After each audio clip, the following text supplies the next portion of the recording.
Hey, it's Free Talk Live, the live Sunday edition of the program. As always, you're invited to join us here. The toll-free number for you, 855-450, free like freedom. That's 855-450-3733. We have also the Discord on-air call-in line rooms over at discord.lrn.fm, so feel free to jump into one of those, and you will join us on the air and sound almost like you're sitting here in the studio with us. And tonight in the studio, it's Ian, Richie Rich, and Mark. And of course, you can bring up whatever is on your mind as we do the live Sunday edition of the show. Richie, I think we're starting out with a story that you have about executioners in Saudi Arabia. I imagine they're executing a lot of people over there. Isn't that the place you can get killed for like having a speck of marijuana? I think that was true from a few years ago. Yeah. The guy going through the airport had a little bit stuck to the bottom of his shoe. Yep. Yeah. Tell me more. Help wanted. Saudi Arabia is running out of executioners. Apparently, all those executions require more than they have. Saudi Arabia is preparing to decapitate so many people in 2019 that the kingdom is looking to hire 8 more executioners. Jeez. Wow. Who will be tasked with publicly lopping off convicts' heads with a giant, curved sword. I am glad to hear that they're having a difficult time finding people for this job, in the same way that many police departments in the United States are having a tough time finding new recruits. Absolutely. I long for the day that Saudi Arabia adopts European values and uses a straight sword to lop people's heads off. Or a big knife coming down from the top of a guillotine. Mm-hmm. The executioner's swords didn't have points on them because it was used for cutting heads off as opposed to stabbing people. Human rights groups are outraged about the execution of 37 people in a single day last week. So this week, this article is a week old, so 2 weeks ago. Wow. Some of whom were murdered in extremely brutal ways. The heads of one victim was impaled on a spike, while another's headless body was crucified. One of the men who was executed, a member of the Shiite minority, was just 16 when he was arrested. He was charged of terrorism over messages he sent about a peaceful anti-government demonstration. That was another news article that I came across. 16-year-old, when he was arrested and then executed in the public square, like everybody else. And such great friends with the United States government.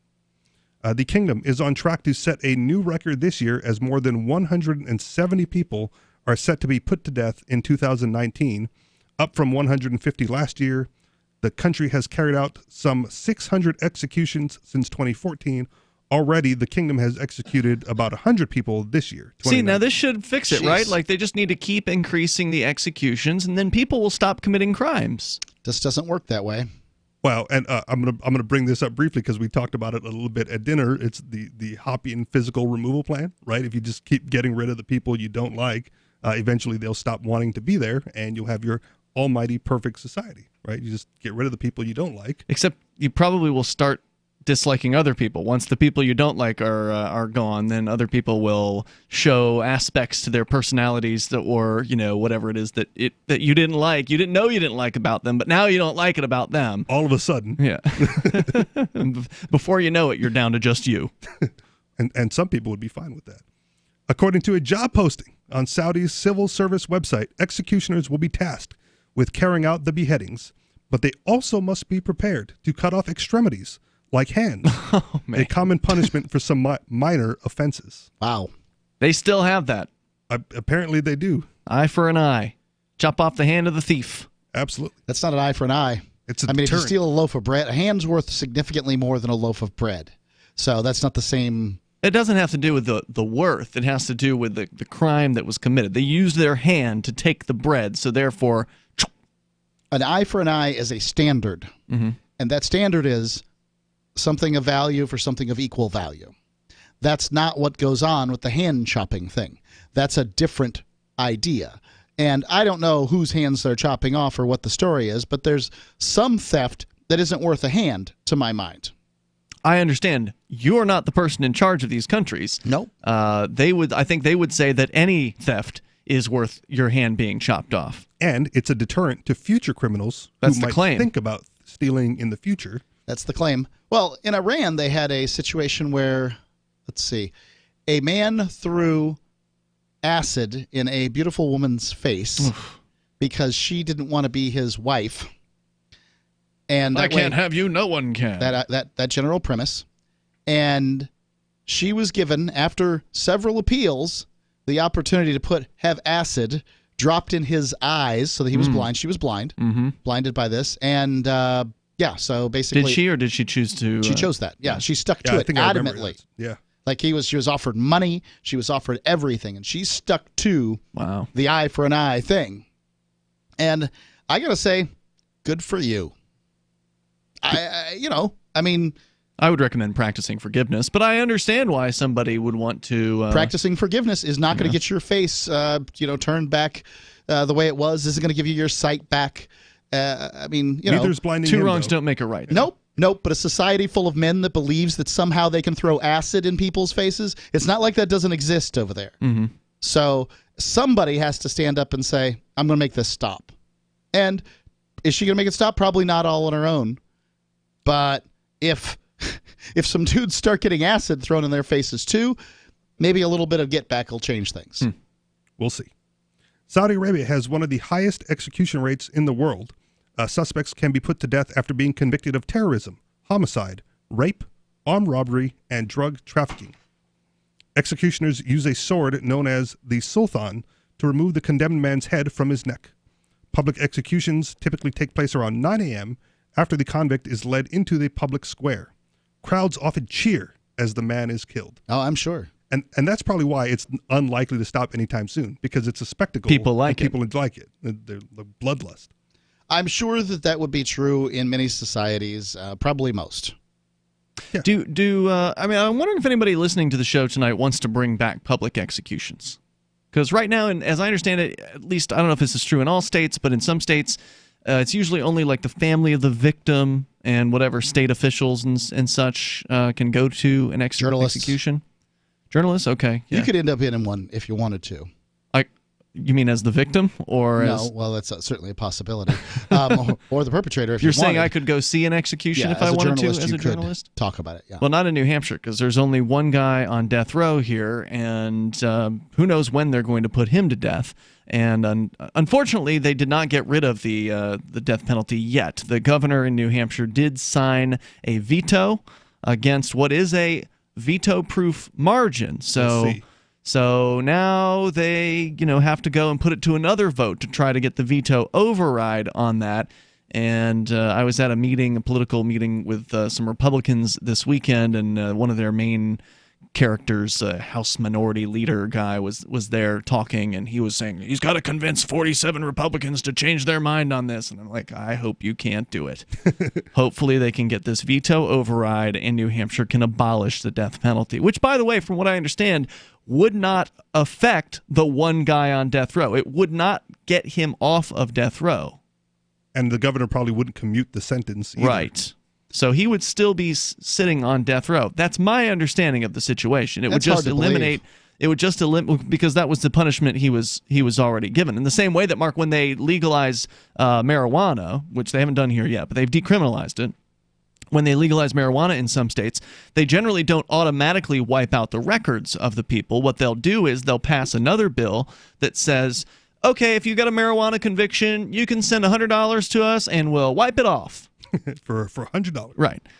So you don't automatically. I wish I had that opportunity. I mean, it would be nice if when the law changed, that everybody who was convicted of that thing that was currently sitting in a prison cell would automatically be exonerated and let out. But just the fact that you've legalized something or ended a certain punishment doesn't necessarily mean that it will affect the people who are they've already been sentenced to that punishment under the previous regime. And so there has to be some sort of special provision made for those people. And I don't think the proposal in New Hampshire makes that provision. I wonder if you could get your strike back if you're in a 3-strike state. That's a good question. Toll-free number here is 855-450-FREE. That's 855-450-3733. You probably could if you filed for whatever annulment in that case. 855-450-3733. More on the death penalty. Executioners apparently wanted in Saudi Arabia. So if you need a job, it's Free Talk Live. And you don't mind. She seems happier. Her fur is so much shinier, silkier, softer. She has really mellowed a lot. Sheba is 105 lean pounds of shiny, smooth, happy dog. for life. The shedding has stopped. The itching has stopped. Since 2001, we've helped more than 250,000 dogs get over their nutritional deficiency miseries. And saved our customers bazillions in vet bills. Everything we tried failed except the Dynovite. Come to Dynovite for help. DINOVITE.com.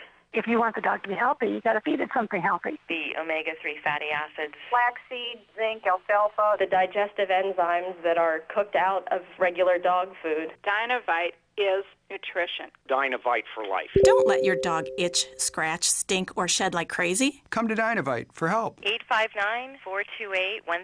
859-428-1000. DINOVITE.com. Bitcoin.com is delighted to announce their latest partnership with the gift card specialists at eGifter. With many of the world's leading brands on their roster, it is now easier than ever to get the gift cards of your favorite brands with Bitcoin Cash. To get started, just follow these simple steps.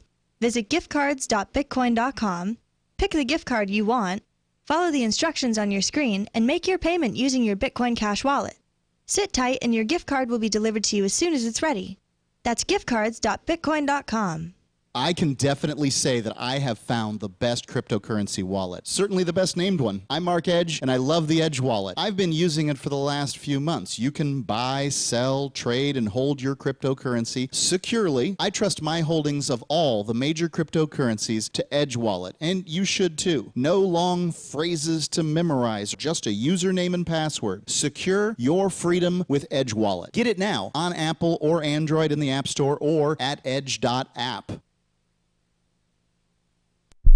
This is a special alert for business owners, consultants, coaches, folks planning retirement, entrepreneurs, and anyone who is saving and investing to build a financial future. You are likely aware that financial privacy for most people has recently died a miserable death. And let's face it, without privacy, there really is no security, is there? Bankrupt governments and banks on the verge of collapse are perhaps the biggest threat to your financial future today.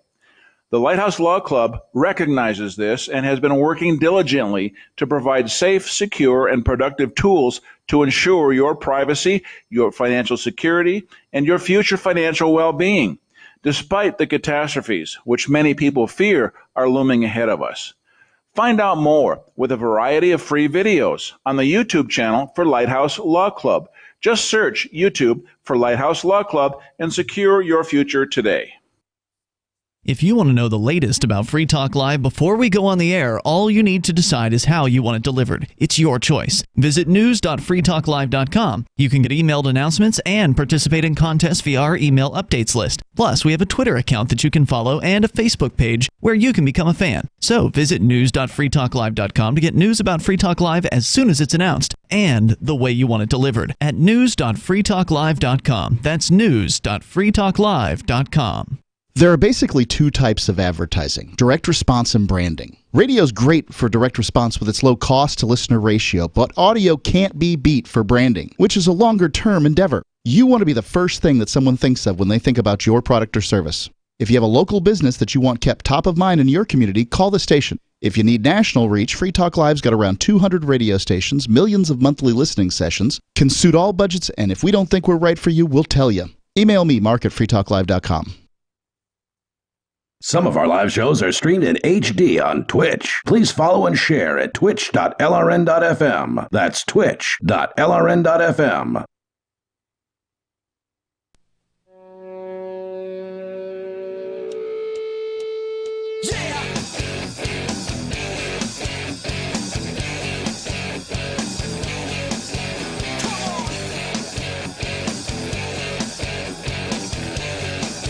It's Free Talk Live Sunday edition of the show. You can dial in. The toll-free number here is 855-450-FREE like freedom. That's 855-450-3733. Joining you in the studio tonight, it's Ian, Richie Rich, and Mark. And don't forget that Free Talk Live will be heading out to Fork Fest coming up in just over a month. It's going to be here before you know it. Fork Fest 2019. It's the third annual decentralized libertarian camping event at Rogers Campground, the beautiful White Mountains of New Hampshire. It's June 13th through the 18th, so make sure you mark your calendars, and better yet, just call up Rogers Campground and reserve your camping or RV site, or even a motel room if you prefer. It's a great time because, well, you'll be around other people who care about freedom in a very beautiful location. And we'll be there broadcasting, but there's also going to be all kinds of things to do because the people that attend Fork Fest are doers. They're people, a lot of them want to create a thing for you to enjoy. So there's going to be man camp going on. There's going to be parties thrown at the AnyPay tent. They're going to have like a party tent with all kinds of like crazy sound speakers. Stephen was telling me he's got some pretty amazing sound equipment that he's going to be bringing out there. Seminar on drone piloting too, I believe. Really? Yeah. Very cool. So yeah, there's going to be all kinds of like educational, fun things to do. I've heard there's going to be a classic board game night that Taryn Lupo's throwing. If you're not there, you're going to miss out. Go to forkfest.party. You can learn more about the event. It's June 13th through the 18th. Forkfest.party. There's the Forkfest forum, the Forkfest Telegram chat room, where they've already, Ernie Hancock from Declare Your Independence, already has organized T-shirts for this year, which has never happened before. So it's wonderful to watch, the self-organization happen, where nobody's telling anybody else what to do, and just people just kind of doing whatever it is they feel called to do. And it'll all work out for what I think will be a really fun event. Play some Monopoly for crypto money. That could happen. Forkfest.party. All right, so we can continue with your calls and thoughts. We were talking about the Saudi Arabian government putting out an advertisement looking for more executioners. Apparently, this is a task. 8 of them. Yeah, they need 8 more because they're killing a whole lot of people there. I guess it's just, I don't know why you need 8 executioners. I mean, what was it, 30 in a day? It's a tasking job. Like, I don't know. How many heads can you chop off in one day without getting... I mean, if you can chop one off, then presumably you can chop 10 off, right? There are people that work in slaughterhouses that are killing, large mammals by the dozens in a day. Yeah. All right. Well, I think it said they were slated for 170 set to be put to death this year. So that's only one every other day. Oh, you only need one executioner for that, then. Right, that's why I don't understand. Half day. That's how I see it. Look, I'm not saying it's easy. I'm not saying I support it. I'm against the death penalty. I think that, as we've talked about many a time here, but I'm against lazy executioners too. Let's you go. don't want to go halfway through. We got that would be a mess. You just get a heavy sword. Let's go to Jeff. He's in Chicago. Jeff, you're on Free Talk Live, watching on YouTube. Go ahead. I have some questions about the Second Amendment. What are your thoughts? That's your question? I'm for it. That was the question? That's the question? Is he still there? Did he hang up? Jeff? No, I'm there. I'm here. Okay. So your question is, what are our thoughts on the Second Amendment? Yeah. I wish it had been written more clearly. Like, apparently, shall not be infringed is not good enough to prevent 20,000 laws on the books in the United States that infringe gun ownership. I think it should have been more clear on, who can own and who can't. I mean, did the founding fathers really think it was a good idea for mentally ill people? Did they have mentally ill people? Did they think it was a good idea for them to have firearms? I mean, I don't know any of this stuff, but I wish that there was some more clarity on it all, but it's not. I don't think it's the right law, but it is the law. And I'm of the opinion that the highest law in the land should be enforced, and even to its own detriment. If the Second Amendment is a good idea, let's go with the Second Amendment. What do you think, Jeff? Yeah, I have another question. No, I asked you what you think. What do I think? Yeah. I think there's been many shootings going on in America lately, and I heard on the news that there was a shooter screaming, "Listen to how..." Sorry, I thought he was going to say something else, but who knows where it was going. Yeah. Oh, you dropped Listen him? to Howard Stern, maybe? I think it was going to be listen to Howard Stern. Okay. I'm not sure. I think good, but it's recorded right now. If language is getting in the way, like I am of the general vague opinion that everything should just be rewritten in common parlance. Yeah. Right? If this is the issue, if we're getting stuck on where the comma was and what those words mean. And that comma is a big deal. It's a big deal, you're right. But if that's the sticking point, right, then it must be the sticking point through the entire Bill of Rights, the entire Constitution. Sure. And so not scrap it, right, but edit it in such a way that the language is clear to people currently living today. And that any, if you're going to have a Supreme Court, and again, not for that so much either, but if you're going to have that, let them be the ones to interpret it and then rewrite it so that at least there's an understanding from top to bottom of what all the little words and nuances mean. They don't seem to have any interest in that. The Supreme Court has used terminology like, what did Kennedy say? I don't remember exactly, but something to the effect of this interpretation of this law is no longer appropriate for modern-day Americans. So reinterpret it and rewrite it so that everyone has an understanding of what they're saying. But, I mean, laws are words. They're not. It's not about interpretation. It's about what's written down. And so, I mean, like, let's just go ahead and write this stuff. But everybody knows it's too cumbersome. The opportunity to have a constitutional convention is written right into the Constitution. Sure. But it's never happened. 3/4 of the states. That's what you need, right? Right. I think they're very, very close to getting it for term limits, but I think it's term limits that's working on getting a constitutional convention put together. If they have a convention, they can just rewrite the whole thing. Yes, but they would still have to get 3/4 of the states to approve it. Right, but the 3/4 of the states just has the convention. It's not for one specific purpose. It's like, we just open up the book and go at it. A constitutional convention will not, okay, so if we get together and write a constitution, the three of us, and then we just present it to the states, they're going to say, no thanks. Obviously. So that's what's going to happen to a constitution. A constitutional convention doesn't mean the Constitution gets rewritten. The Constitution isn't the Constitution until it's voted on.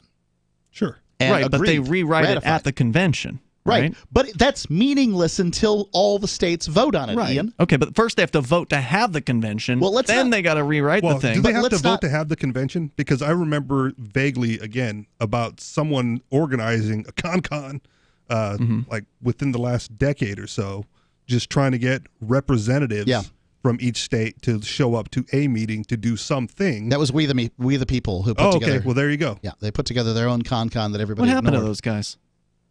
They probably got tired of losing. This is the thing.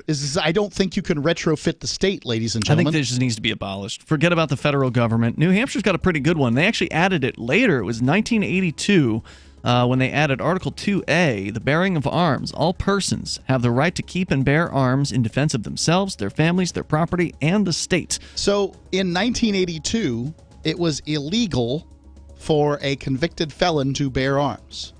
Why would they have made a law that says for all persons? This is Free Talk Live. More coming up.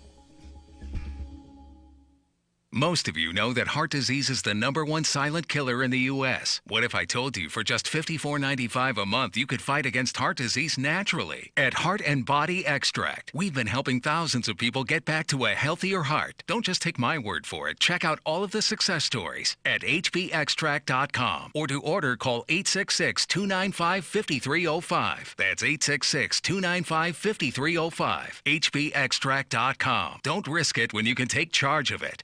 By now you know that wireless technology like cell phones do in fact pose dangers to the health and privacy of everyone. Block-It Pocket's wide range of products are unmatched in providing the protection you deserve. No scare tactics, just common sense. BlockItPocket.com offers quality American-made options to alleviate and eliminate these invisible dangers. Learn more at BlockItPocket.com or call 888-315-9618. BlockItPocket.com, enhancing health and privacy.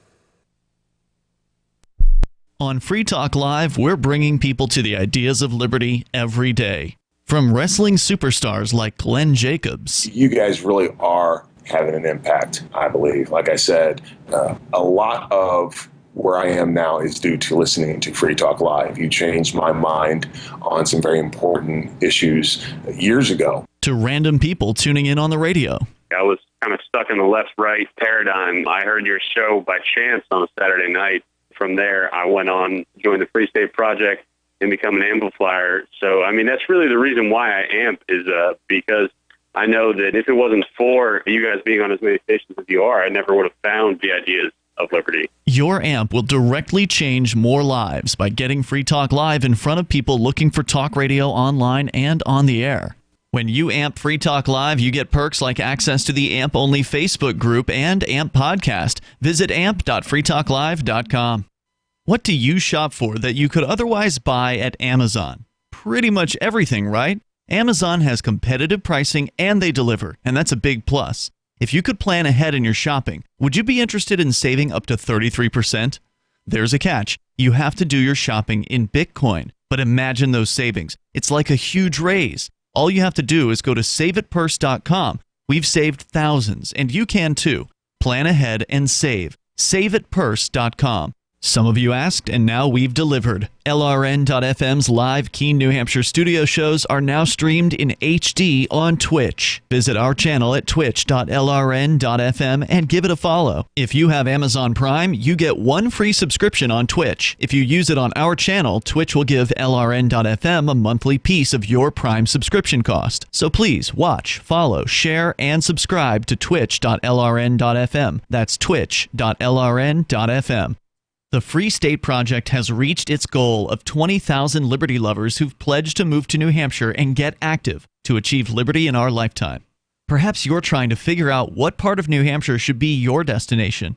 If so, consider Keene. You'll find more than 150 reasons to move to Keene at move.freekeene.com. Keene is famous for its historic, publicity-generating activism, as well as being the liberty media capital of the world. It's home to freekeene.com, New Hampshire's destination for liberty activism, news, and opinion. For years, we've been compiling over 150 reasons to move to Keene at move.freekeene.com, where you'll learn about some of what's happening here and what makes Keene a great place to live. If you love liberty, you'll probably enjoy anywhere you end up in the Shire. But do your due diligence first. Please visit move.freekeene.com for the full list of over 150 reasons to move to Keene. That's move.freekeene.com. Love what we do? Please help support our international satellite channels at patreon.lrn.fm. That's patreon.lrn.fm.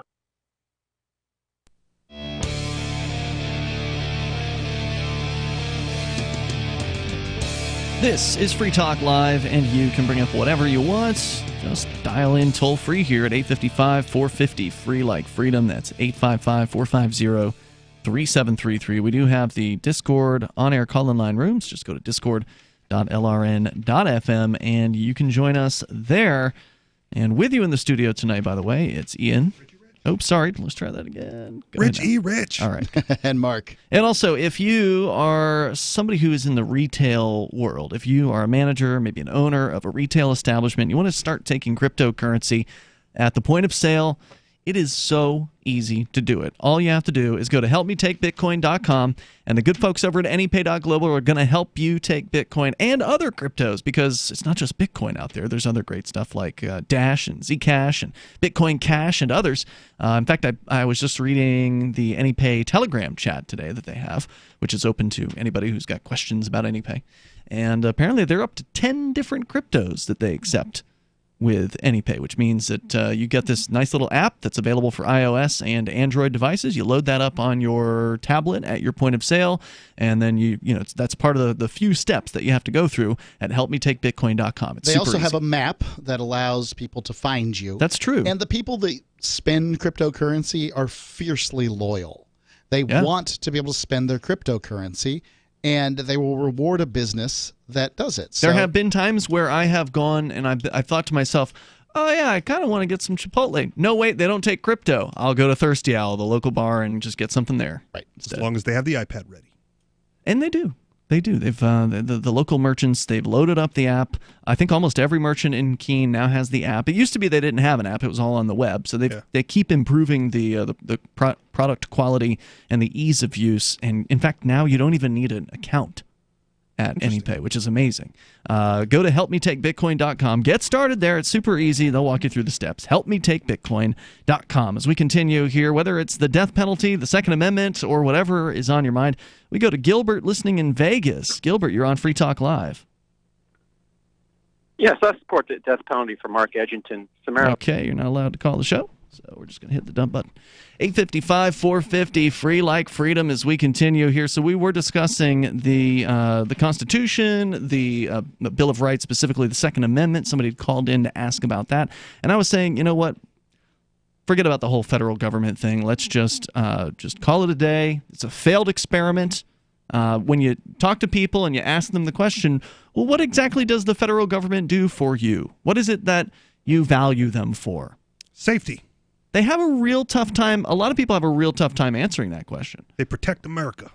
That's usually what will eventually come up is, well, there's the military. It's like, well, wait a minute. The military's all over the rest of the world stirring up conflict. So they're not exactly doing much to protect you. In fact, you could argue they're doing the opposite, because if they're in other parts of the world killing people, then that's probably going to create more terrorists in the future. It was military intervention and the United States using the military to back up foreign dictators that was stated, among other things, within the 9/11 attackers. Osama bin Laden. Yeah, the Osama bin Laden's manifesto thing. So, I mean, if you presume Osama bin Laden was behind 9/11 and whatever, I don't care to have the conversation. But if we assume all this premise, then the military, as it is used by the politicians, people that we call liars and thieves, because you can have all the accolades you wish to have for the military, and that's fine and dandy, but you can never forget for whom they work and how you feel about their bosses. A team is only as good as the director, and the director of the military are the 535 drunken sailors in Washington, D.C. Well, we can still support the troops without supporting their mission, Mark. I'm not sure how one does it, but that's what they're told. That's what I'm told. And let's just go ahead and say that. No one wishes for peace, so I've been told, as it has been written in the past, no one wishes for peace more than the soldier. If that is true, let's stop supporting the ways that these guys die. So if you want to join the discussion, you're welcome to. Our number here is 855-450-FREE. Was there more that you wanted to share out of that story out of Saudi Arabia, or do we pretty much cover the You pretty much covered it. There's like piece? 1.5 more paragraphs, but it's not. It basically just reiterates. So I know, Mark, you had another story that you wanted to share with us about Navy SEALs, and they had a corrupt official of some sort, chief that they tried to turn in? Yeah, that's a guy that's a non-commissioned officer in the Navy, in this case. Yeah. Okay.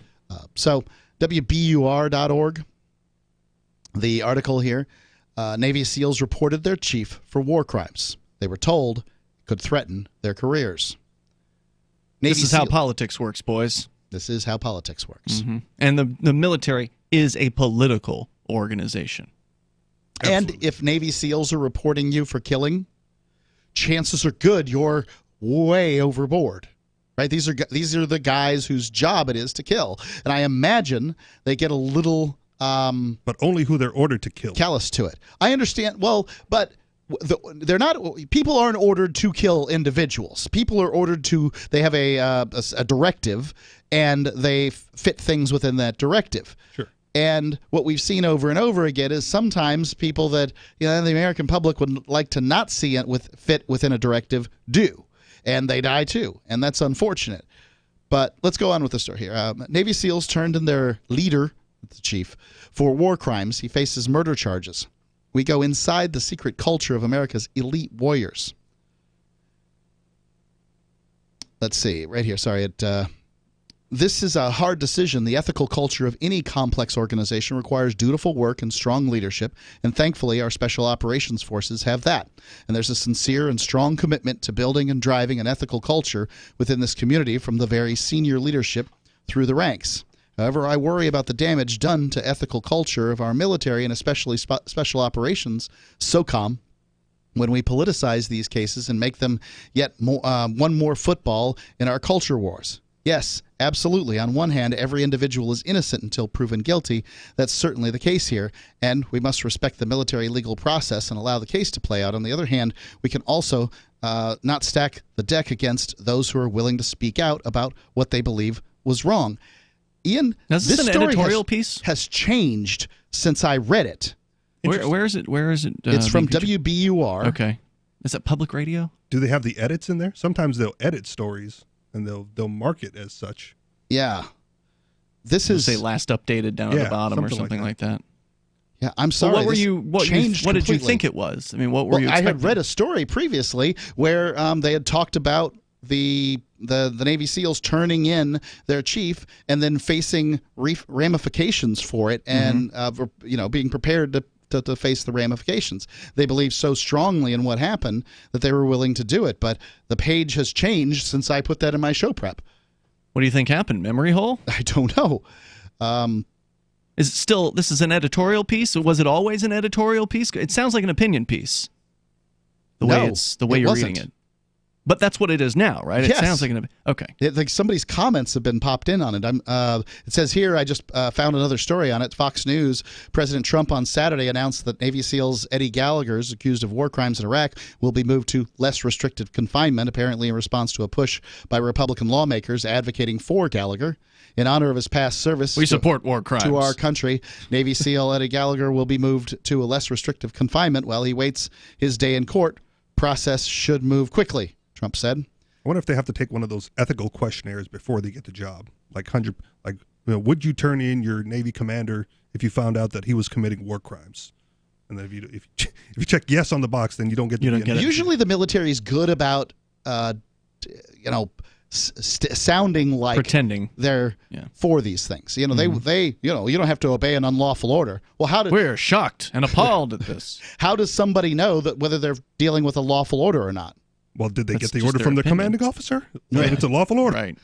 Gallagher, who's facing premeditated murder and aggravated assault charges stemming from the alleged killing of an injured ISIS prisoner and alleged instances of him intentionally firing sniper rounds at civilians. Whoa. He spent 6 months of detention at the Naval Consolidated Brig in Miramar.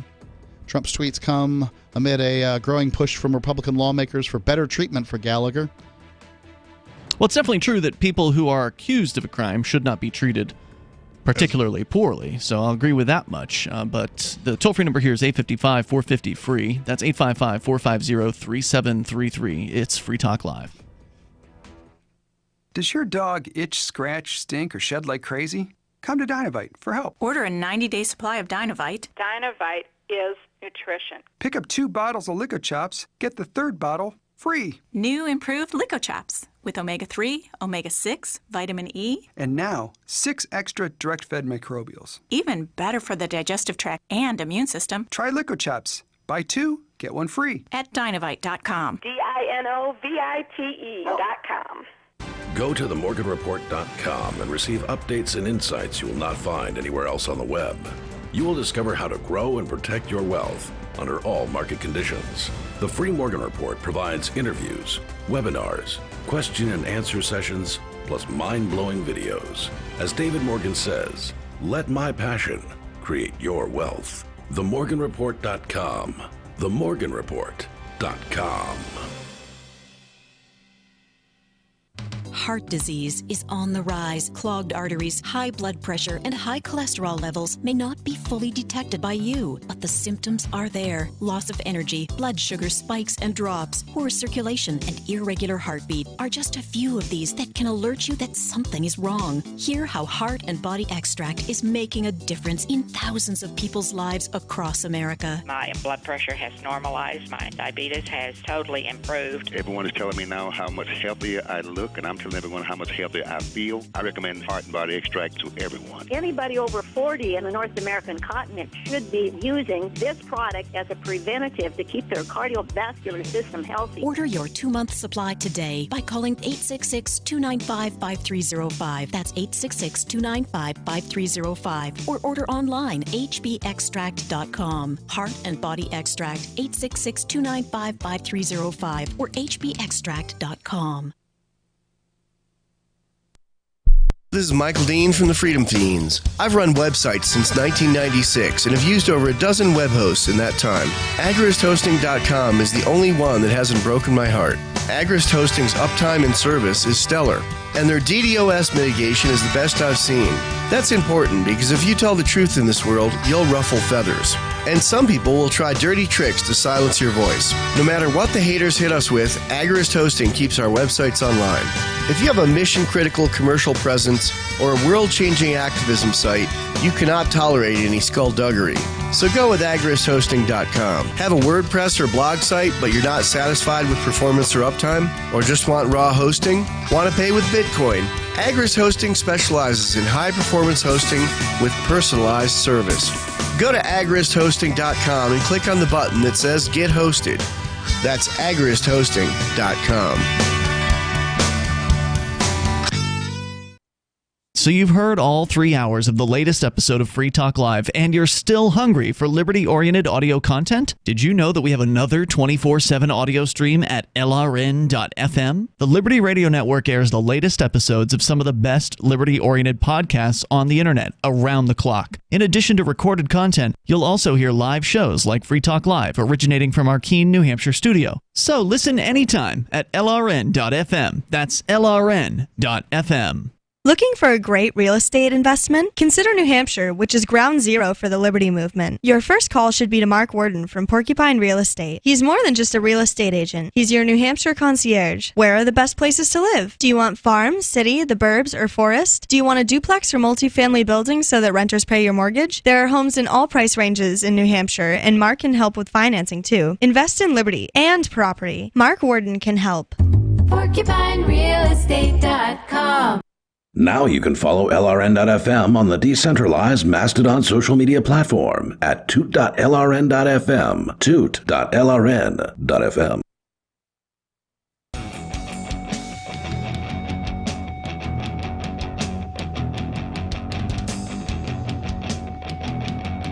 It's Free Talk Live. You dial toll-free to bring up anything that you want. Our number is 855-450-FREE, like freedom. That's 855-450-3733.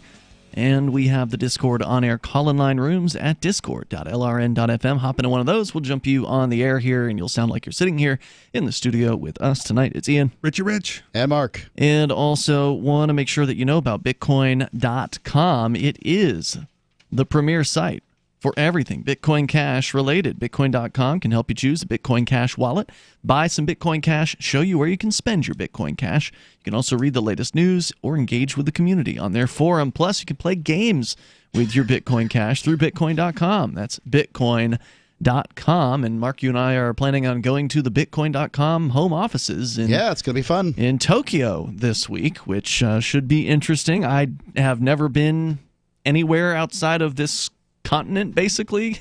North America. I went to the Bahamas once as a kid. So. That's the continent. Yep. Yeah. Well, I mean, it's not connected, so it's not technically the continent, is it? Yes. All the islands are considered the continent as well? Sure. So continents rest on shelves. This isn't the easiest question to answer, Ian, so I can understand why you have some confusion. I'm not going to try to make you look stupid in this one this time. So, for instance... That's okay, because I'm not stupid. I'm just ignorant. Okay. If you want to make a distinction there, that's fine. There is a distinction. I've always made a distinction. Yeah. Yeah. The smart people tend to make the distinction between stupidity and ignorance. Thanks. However, stupid is as stupid does. So, if you think about Europe and Asia, for instance, what distinguishes Europe and Asia from being a different continent? I don't know, but I've never figured out stupid is as stupid does. Like it's if you do stupid things, you're stupid.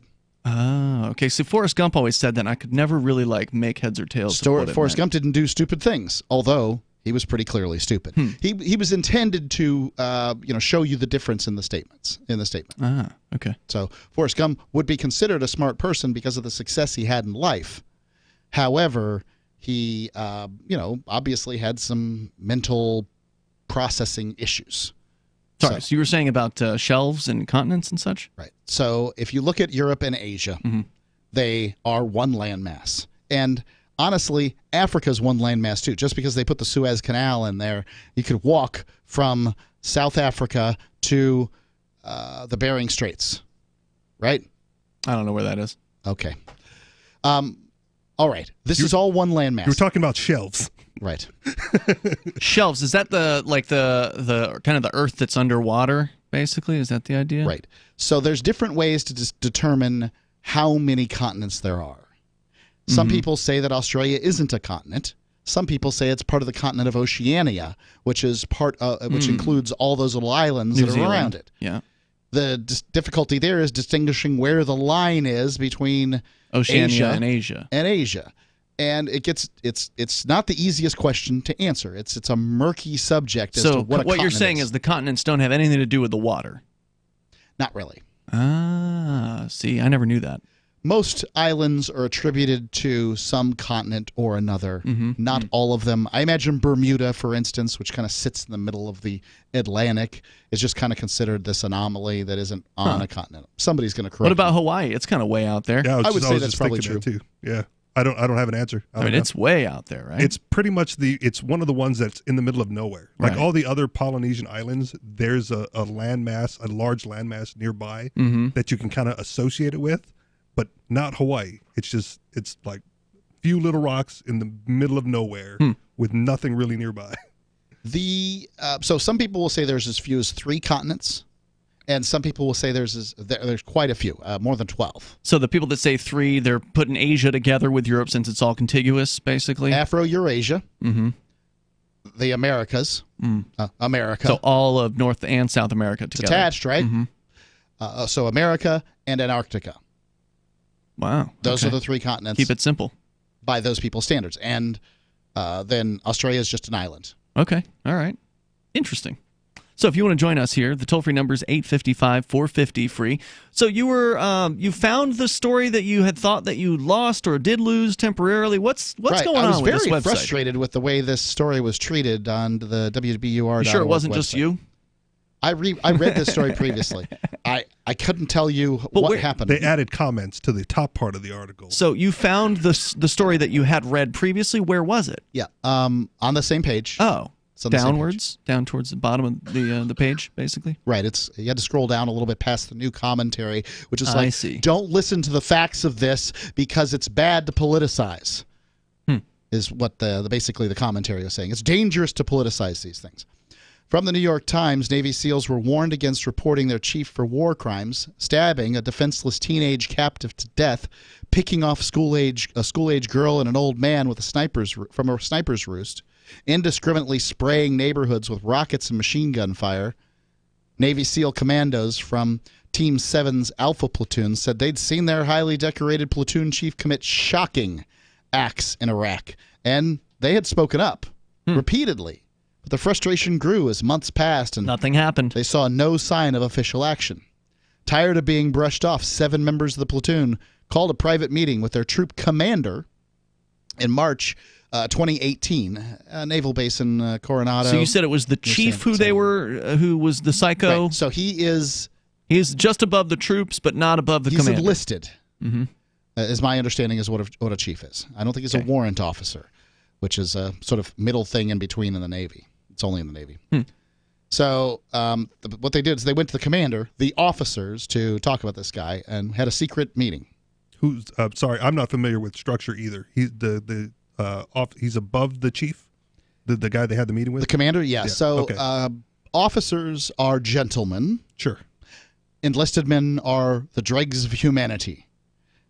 Warrant officers are people in between that have been drug up. The better of the dregs is the way it is. Remember, the structure was put together in France long before the United States existed. Okay. So, they're the serfs. Enlisted men are the serfs. So they went above their commander's head to have this secret. He's not a commander. Okay. You wouldn't use that terminology to describe a chief. Okay. So he's just a head enlisted man. Got it. But he still can command them because he's above them. Yes, but you wouldn't use the term commander. Okay. Commander is a rank, Okay, in the Navy. That is an officer. Tired of being brushed off, 7 members of the platoon called a private meeting. Going on. The New York Times said they gave him the commander, the bloody details and asked for a formal investigation. But instead of launching an investigation that day, the troop commander and his senior enlisted aide, both longtime comrades of the accused platoon leader, Special Operations Chief Edward Gallagher, warned the 7 platoon members that speaking out could cost them and their careers, and others their careers, according to the report. A motion filed Tuesday in California. This goes on. This is another report from the Navy Times on it. Tuesday in California threatens to derail the entire war crimes case against Special Warfare Operator Chief Edward Gallagher, drafted by Gallagher's civilian defense attorney. It paints a portrait of stonewalling prosecutors refusing to turn over evidence that could clear the embattled chief and a federal cop who allegedly went rogue by cherry-picking witnesses and statements to salvage a rickety case.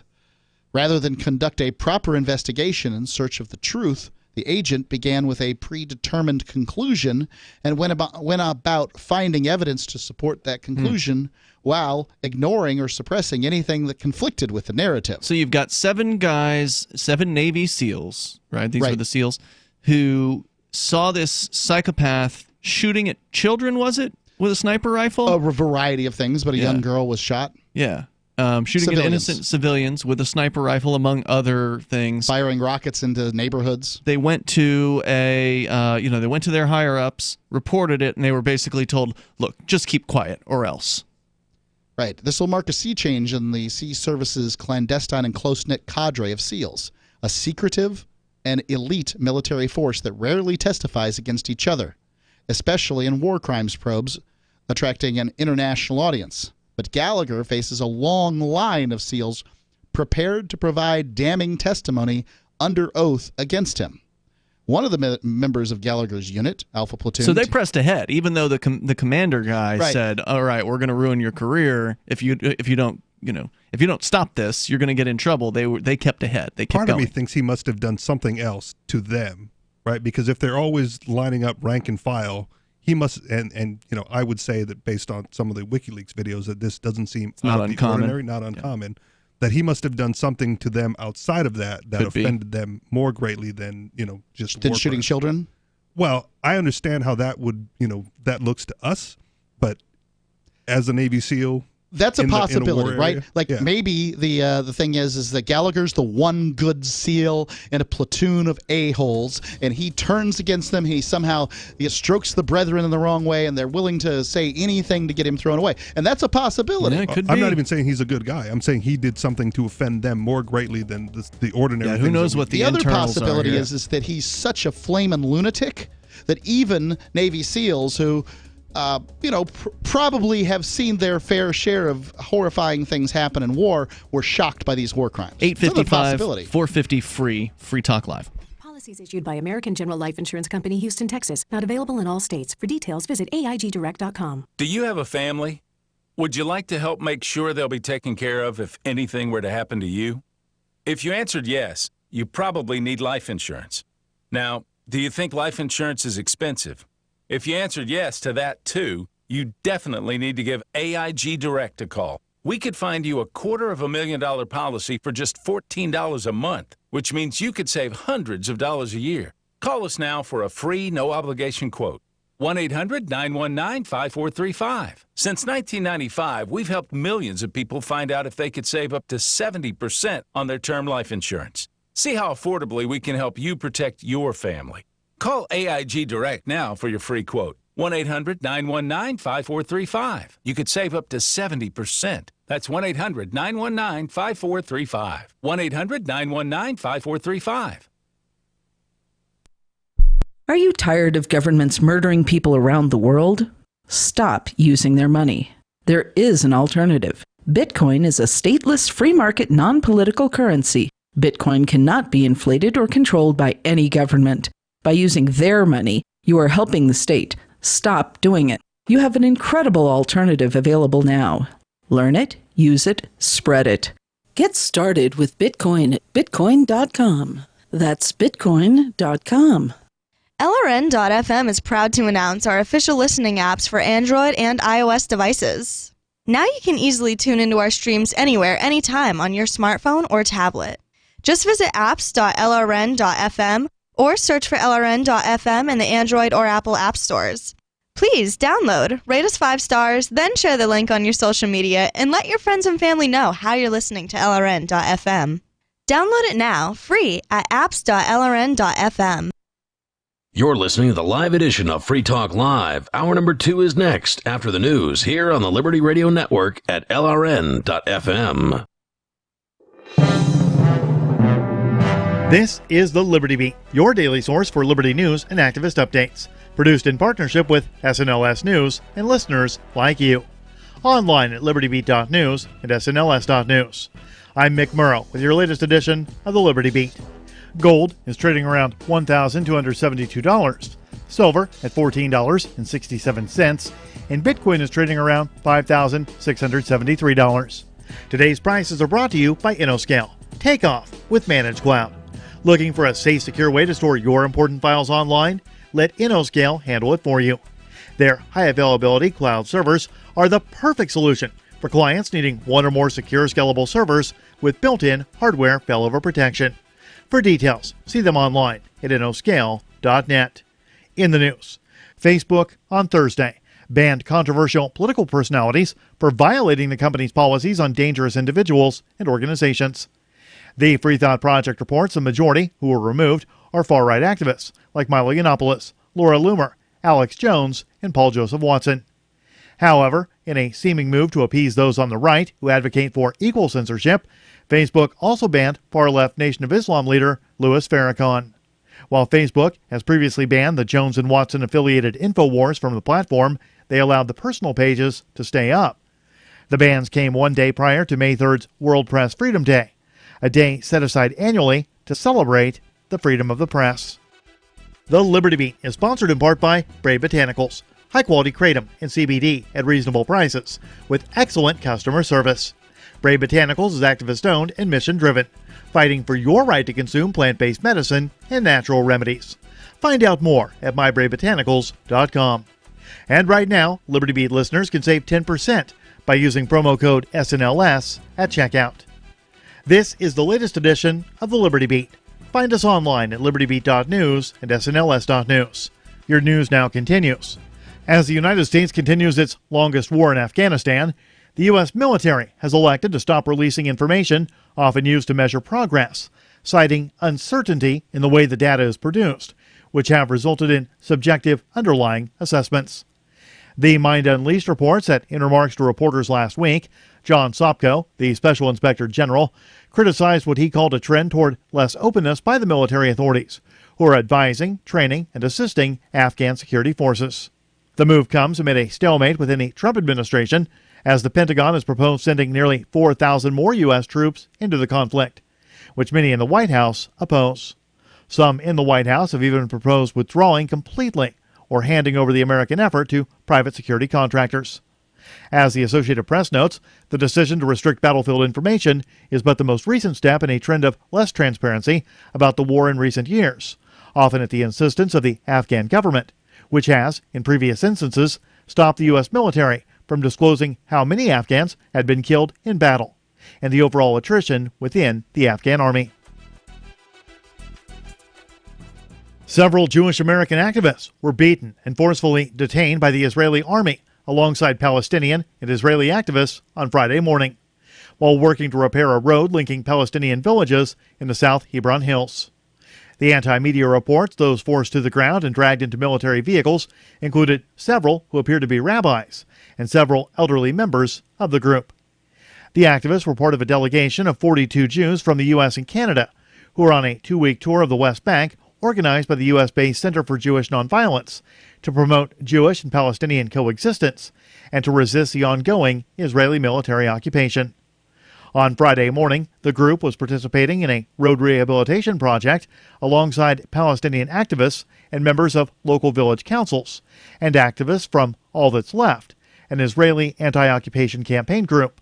After less than an hour, Israeli military and border control agents arrived on the scene, encircling the group and blocking entry and exit to the road. Support for the Liberty Beat comes from the Conscious Resistance Network, featuring videos, news reports, and articles from a spiritual anarchist perspective. Experience the Conscious Resistance at theconsciousresistance.com. How would you like to have your business featured on the Liberty Beat? You can. Just send an email to libertybeat@snls.news for details. This is the Liberty Beat, produced in partnership with SNLS News and listeners like you. The Liberty Beat is online at libertybeat.news and snls.news. I'm Mick Murrow, reporting for the Liberty Beat, reminding you, spread liberty with a smile. Zoo visitors watch the mating rituals of the ice cream shop staff, and a serious coworker puts on headphones to focus on his sandwich. Happiness is perpetually fleeting, so try to savor the next few minutes before it disappears once again. This is the Onion Week in Review. FBI officials announced they just can't bring themselves to bust a man who recently downloaded every season of the 1990s television show Picket Fences from a BitTorrent website. While stressing that pirating copyrighted material is strictly illegal, federal authorities expressed their sympathy for the man and claimed that perhaps the story of Sheriff Jimmy Brock and the strange events in a small Wisconsin town is all he has left to cling to. We have more than enough evidence to bust him for piracy, but if the poor guy really wants to watch all 4 seasons of a 20-year-old CBS drama that nobody remembers, then he's clearly going through a pretty big rough patch right now. And frankly, we don't need to make it any worse. For statistical purposes, we have seized all private data from your personal computer, and we are disgusted with your recent internet search history. You sick f***. For more, keep checking theonion.com.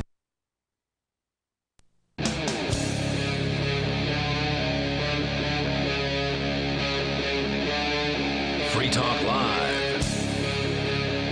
It is Free Talk Live. We're launching into the second hour of the show, live Sunday edition. You can take control of the airwaves. Our toll-free number is 855-450-FREE, talking about some corruption within the military. And, you know, just some has been revealed. I'm sure there is a bunch more that has never been shown the light of day.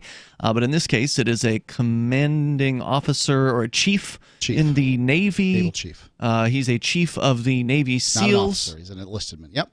But he's ranked higher than the lowly SEAL. Right. So a sergeant is higher than a private. He's right? the equivalent of that, right? Right. So there's about 5 different types of sergeants. There's E1 through 9. Okay. E stands for enlisted, and there are 9 ranks that are a possibility. It's like a pay scale. How does 9 equal 5? I'm going to tell you. Okay. This is like crazy military stuff, so let's hear it. I don't think it is. There are 3 types of privates. Okay. So E1 through 3. There's a corporal or a specialist. Does the 1 through 3, are they higher? Is a 3 higher ranked than a 1, or are they all just like they do different things but on the same level? No. Each one of these is higher than the other and can tell the other what to do. Is 3 higher than 1? Yes. Okay, got it. A 3 is a private first class. I can tell you the Army stuff a little better than I can the Navy. Sorry, Navy guys, I'm doing my best here, okay? I don't have anything sitting in front of me to tell me all this stuff. And then the warrant officer thing gets even crazier after that. And I couldn't even speak to that. So there's E1 through 3. There's E4, which is a specialist or a corporal. And then E5, 6, 7, 8, 9. I believe E9 is a honorary position, not really a real position, if that makes sense. But I could be wrong on that one. Maybe that's that special E10 or something. I'm not 100% sure. Now, where's the sergeant? Sergeants are everything from 5 to 9. Thought the corporal was 5. The corporal's 4? Corporal's 4. Okay, got it. So this guy was that's how there's 4. A chief. So he's anywhere from an E5 to an E9. Got it. And it sounds like he was in the military for a long time, and thus could be an E6 or E7. And so for those just tuning in, this guy in the Navy SEALs, this chief, was allegedly doing some pretty horrific things. Mark, can you recap briefly? He was allegedly shooting at children and civilians with a sniper rifle? Well, I'm going to get this big thing here. 2 other Navy petty officers, SEAL petty officers, told investigators Gallagher bragged about slaying 10 to 20 people a day on deployment. So that's a pretty bold claim. Now, obviously, he's not saying I killed innocents and civilians, but that's what several of the Navy SEALs, a large handful of Navy SEAL commandos from Team 7's Alpha Platoon said that they saw their highly decorated platoon chief commit shocking acts in Iraq. They spoke up immediately. Their commanding officer told them, hey, your career is going to be on the line. They felt that this situation where he had been shooting, in one case, a little girl, shooting an old man, a young girl, and a violent spree that prosecutors contend might have claimed hundreds of lives, where he fired rockets and other explosive I heard machine things. Guns the first time you read through it. Machine guns and rockets into a town. Some people in the military will tell you that these guys are not uncommon, that there are people who just are bloodthirsty, bloodlusting individuals who know they can get away with murder, and that's why they join the military. I've heard from more than one person telling me that. I believe that. So this guy could just be typical And which is why you asked the question, maybe he did something typical. Maybe he did something to these 7 troops to piss them off. Yeah, I agree with Mark. I wouldn't say he's typical necessarily. But how about not uncommon? Because it's not uncommon. Not uncommon that someone would do the type of things that he did and not be, persecuted, I guess, not prosecuted yet, but persecuted by his subordinates as much as this guy without doing something else to offend them, and I wouldn't even care to speculate what that is. Stabbing to death a defenseless teenage captive. Oh my! Picking off a school-age girl, an old man from a sniper's roost, indiscriminately spraying neighborhoods with rockets and machine gun fire. Now just think about it. These guys were working with this guy for whatever period of time, long enough to come up with this laundry list of things that he had. They never stepped in to grab him and put him in handcuffs and say, "Whoa, you can't be stabbing that teenager to death. Hey, buddy, stop." As soon as he makes the first step, "Whoa, we didn't think you were serious about that. Whoa, hold him back." As he's firing rockets into a neighborhood. I mean, they just stood there and just let him do it. That's just Gallagher. Let him go. Well, I don't know what they were thinking at any given time. They don't have a particular response. These guys stepped up, and eventually, at this point, no other Navy SEAL in history has ever done what these guys did. They're still, to my mind, heroes for having stepped up and trying to hold some. Well, what they're doing is they're putting a yardstick out there and saying our career is that of America's heroes, and we're not going to have this guy sullying our name. And I think that's a bold. They and had brave it thing for to a have done. long time. Apparently, they had him sullying their name for however many weeks or years or whatever it is that he was. By the sounds being of a psycho. it was acceptable. Yeah, Their commanding officer said, "You guys could lose your careers over this. Are you prepared to continue on with this?" I think bringing it to the light of day sullies their name, because otherwise we wouldn't have heard of it at all, Sure. and they would still be in the public eye, heroes to the vast majority of the American I don't public. think that there's this. Honestly, I don't think this changes anything about most people's view, because this is a bad apple. If you've got 7 Navy SEALs stepping up to testify against you, you're a bad apple. But I don't think the average American is going to have a particular problem with the SEALs over this. I think this is what they're doing what they had to do. No, I don't think you're right. I don't think the average American is going to have a problem with them. They will look at them as, oh, well, thank goodness they turned that guy in. After he murdered however many countless people that they witnessed him do it and did nothing to stop him. What were they supposed there were to do, 7 shoot of them. There were 7 of them. Yeah, but they aren't always in the same place at the same time. Okay. Well, they can be in the same place at the same time, and they could have done something about it, but they didn't until later. Well, how many would it take to subdue him, as he's, again, indiscriminately firing One bullet rockets? would take care of it. Okay. That's right.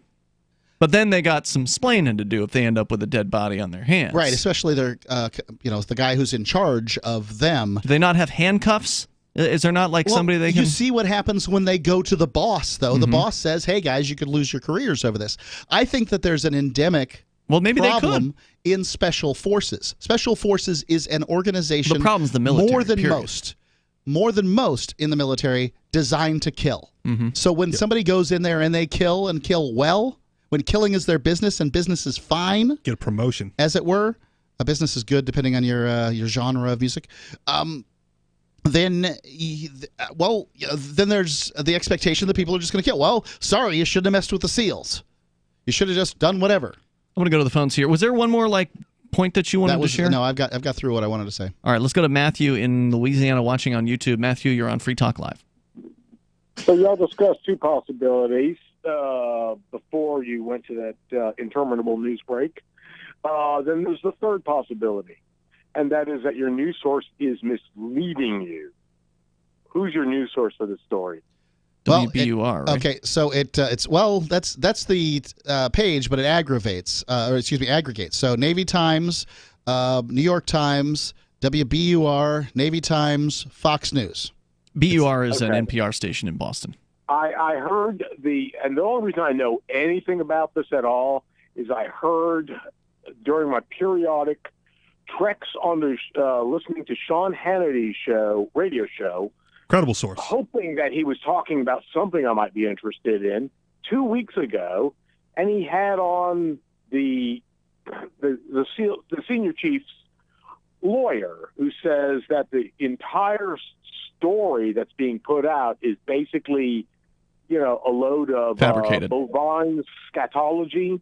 So this well, guy, they're going to have some evidence, right? This guy came on national radio and called 7 Navy SEALs liars. Is that what he did? Yes, he did. Okay. Yes, he They did. could be. That's what we're dealing with here. When the Trump administration... What he said was then that they were liars so much as what the news media is reporting isn't what they actually said. Stand by, Matthew. Toll-free number here is 855-450-FREE. That's 855-450-3733. Or maybe it's what Richie suggested, and that is the 7 guys were the ones that were doing the crimes, and maybe this one guy tried to stop them. Who knows? We're coming up here. Free Talk Live. What's the evidence? Are you concerned that the values that made America great are no longer taught in schools? Well, I am, so I got my son the Tuttle Twins children's book series. My name is Jack, and I'm 11, and I just finished the Tuttle Twins series. It taught me about liberty, free market economics, and entrepreneurship. Give all the young people in your life a chance at reason and clear thought, because they're not going to get it at school. There are 9 books in the series, and each one teaches a set of ideas that children aren't getting elsewhere. Go to TuttleTwins.com and use coupon code FTL to get 40% off. That's TuttleTwins.com. Bitcoin.com is delighted to announce their latest partnership with the gift card specialists at eGifter. With many of the world's leading brands on their roster, it is now easier than ever to get the gift cards of your favorite brands with Bitcoin Cash. To get started, just follow these simple steps. Visit giftcards.bitcoin.com, pick the gift card you want, follow the instructions on your screen, and make your payment using your Bitcoin Cash wallet. Sit tight and your gift card will be delivered to you as soon as it's ready. That's giftcards.bitcoin.com. Business owners, you want more customers? Accept cryptocurrencies. There's people all around you just waiting to spend money at your store. If only you would take it. I know, you've been waiting till someone else makes it easy. Well, good news. HelpMeTakeBitcoin.com adds Bitcoin to your point of sale, totally free. Use the same equipment you already have, now with Bitcoin. And unlike credit cards, there's no fees. Let the guys at HelpMeTakeBitcoin.com bring new customers to your store. HelpMeTakeBitcoin.com.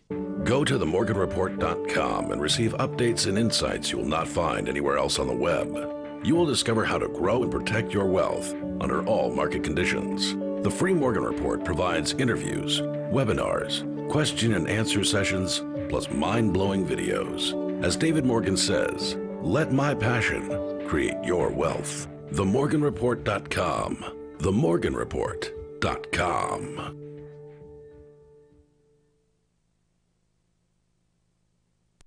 We have some good news. The indictments against Ross Ulbricht in the District of Maryland were dismissed with prejudice, meaning they can never be refiled. This is especially good because those indictments contain the only charge ever made that Ross engaged in murder for hire. This was a serious allegation that Ross Ulbricht denies. It was never prosecuted or ruled on by a jury, but was trumpeted by the federal government and the media as if it were proven fact. The Maryland court held these indictments for almost 5 years, poisoning Ross's case and leaving him under a cloud of unproven allegations. As explained in Ross's appeal to the Supreme Court, the fact that the judge used these allegations to give Ross a draconian sentence of double life without parole violated his Sixth Amendment right to a jury trial. Judges are required to issue sentences based on convictions decided by a jury, not unproven allegations never even charged at trial. Although this is a positive development, the dropped indictment will not set Ross free. Now, a presidential pardon is Ross's only hope of freedom. Sign the petition at freeross.org. freeross.org. There are lots of ways to listen to Free Talk Live. Our podcast has been around since podcasts began, and now the FTL feed is loaded with content besides our full show archives. Did you know that we make it easy for you to customize your podcast subscriptions? We have different feeds, one that includes only our full shows, one with just the Daily Digest, and one with just the Edgington Post. You decide what you listen to. It's quick and easy to customize your feeds at feeds.freetalklive.com. That's feeds.freetalklive.com. So you've signed the Shire Society Declaration and are planning your move to New Hampshire to be around more liberty-oriented people. Next, sign up for the Shire Society Forum at forum.shiresociety.com. There are a bunch of people there who are already in the Shire, and they want to meet you. If you're already in the Shire physically, you should also come by the forums. Remember, not everyone uses Facebook. New people are signing up for the Shire Society Forum every month, so drop in and say hello at forum.shiresociety.com. This is the Liberty Radio Network, broadcasting the latest liberty-oriented audio content 24 hours a day at LRN.FM.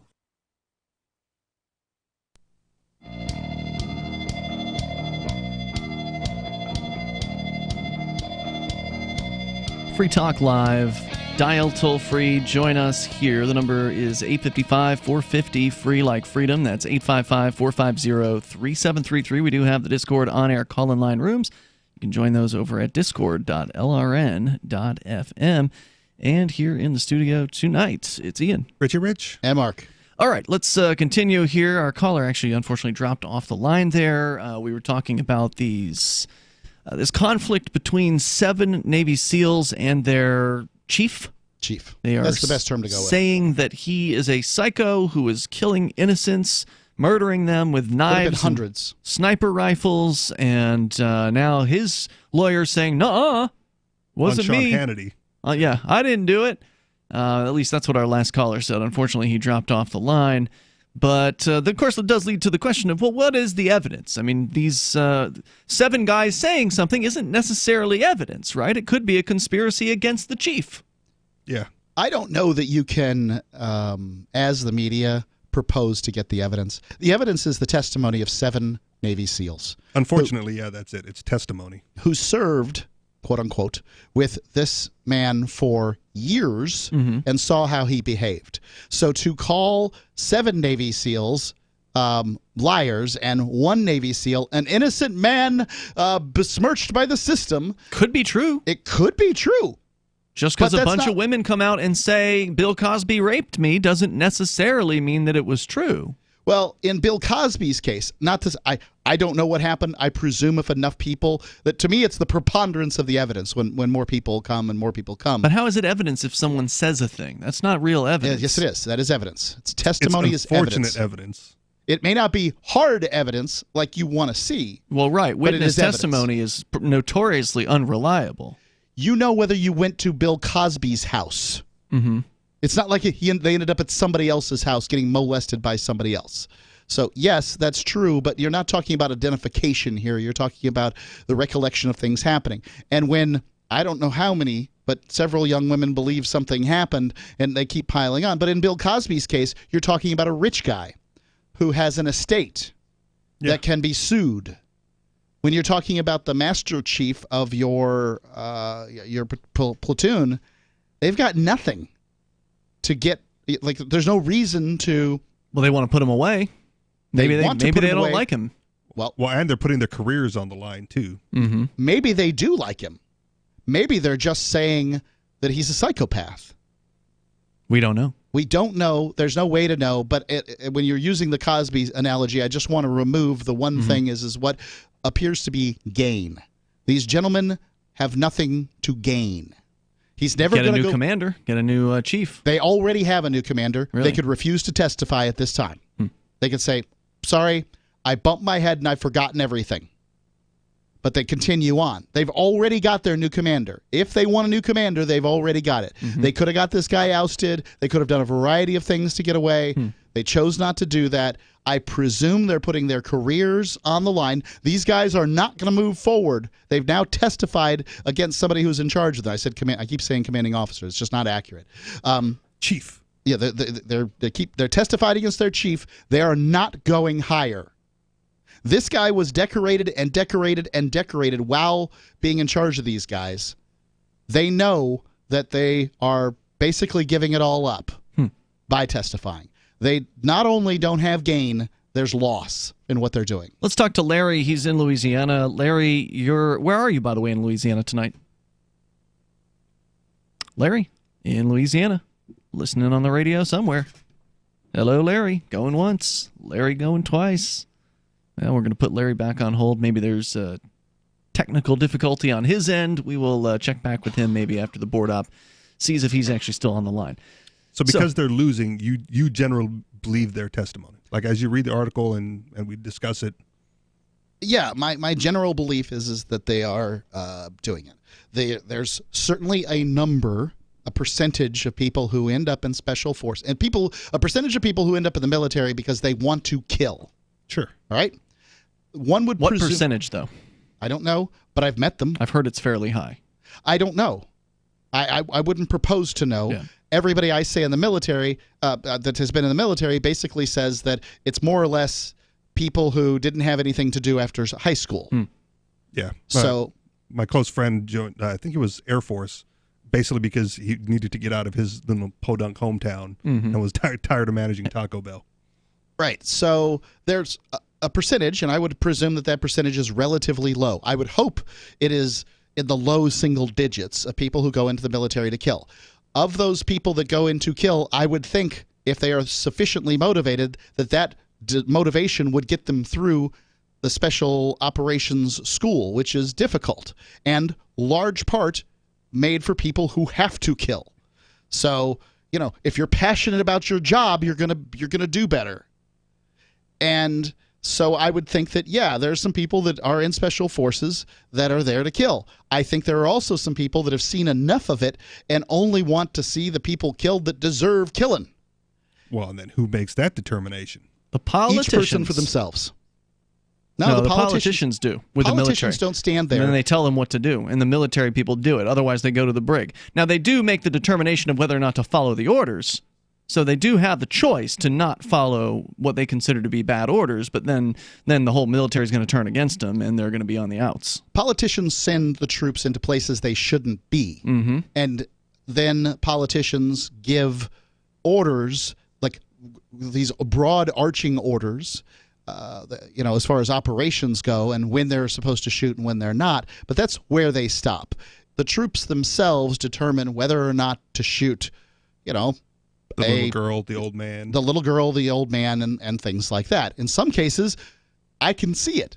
In some cases, the little girl and the old man needs a shooting. But, you probably shouldn't have been there in the first place. If you're in somebody else's land shooting them, you're probably the invader, not the defender. And this is the Department of Defense we're talking about. Well, that's what I'm telling you. These soldiers will go over into other people's lands, and they will kill people who they don't know. On the say-so of politicians, the politicians tell their commanding officers, and the commanding officers tell them. It's very rare that a soldier will deny those orders. It's very rare that a soldier will say, you know what, it's against my beliefs of the Constitution to go outside of the United States in any way, shape, or form, so therefore everything that you've ordered me to do is unconstitutional. I will be refusing to follow those orders. Almost never do you hear about those soldiers. I don't disagree with the statement you're making.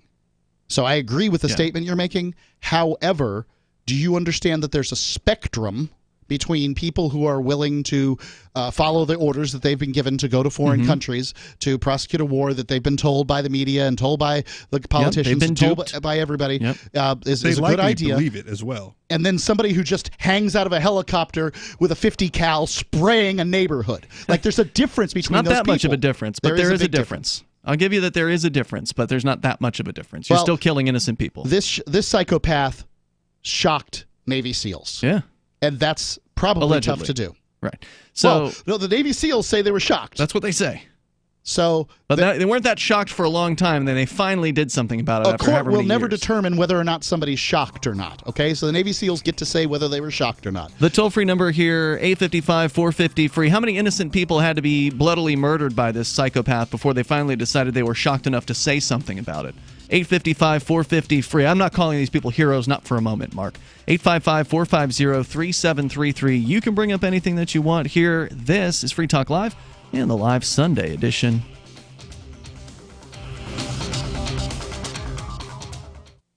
Anytime, any place, anywhere, radio remains the most intimate of all forms of media. At home, at work, in the car, on smartphones. Over 90% of consumers still listen to radio every week. That makes choosing radio as a place to advertise your business one of the best decisions you can make. Email advertise@gcnlive.com and partner up with an experienced GCN representative. Advertise@gcnlive.com. Easy, affordable, effective. Would you like to get back that full head of hair from years past? Now, there is Reveal. Beverly Hills celebrity dermatologist Dr. Nathan Newman took nearly a decade to develop Reveal from natural botanicals to return to a full-body head of hair. Reveal for men and women with a 30-day money-back guarantee at gcnlife.com or toll-free 844-443-6637. 844-443-6637. Reveal at gcnlife.com.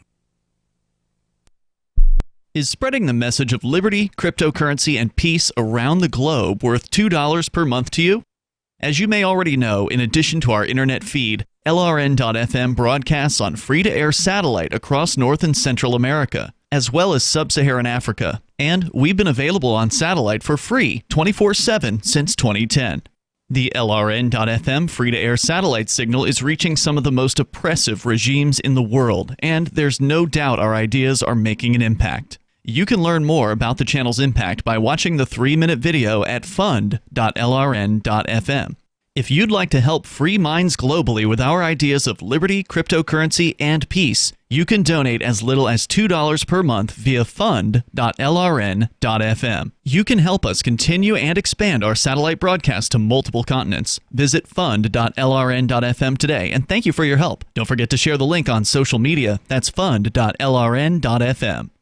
The new 4th edition of Healing Our World, The Compassion of Libertarianism, will take your understanding of liberty to a deeper level and has over 1,300 updated references, new cartoons, and a foreword by Dr. Ron Paul. With discounts for multiple book purchases, the 4th edition of Healing Our World is a great gift for the liberals, pragmatists, environmentalists, and Christians in your life who think libertarianism is cold-hearted. Get yours today at healing.freetalklive.com and use promo code FTL for a $5 discount. LRN.FM now has a Discord. Discord is a free text and voice chat platform, and we now have our own server with a bunch of channels at discord.lrn.fm. You can join other listeners as they chat about various things during our live shows, or anytime, day or night. Discord software is available cross-platform, so you can have it on whatever device you want and take your chats anywhere. Join our Discord at discord.lrn.fm. That's discord.lrn.fm. After this morning's police raid on Cosmopolitan magazine's male pleasure laboratory revealed that test subjects were forced to endure horrific abuses and inhumane living conditions, Onion reporters spoke to 23-year-old Daniel Chertok, one of the numerous men exploited for the monthly magazine's studies on erotic stimulation. It was awful. They drove us wild for days on end. Once they made me lather myself with gallons of sexy bath oils, and then read thousands of racy text messages until my eyesight began to blur. Then for the next 12 hours, they blasted sultry songs into my ears and made me simulate 50 crazy hot sex moves. They said I couldn't rest until they found the bliss button on my randy regions. According to Chertok, test subjects were often subjected to hours of grueling experimentation at the hands of female scientists. Chertok added that many of his fellow subjects were not lucky enough to survive the excruciating treatment. This is the Onion News Network. You can sign up to receive the latest about the Liberty Radio Network via our email updates at updates.lrn.fm. That's updates.lrn.fm.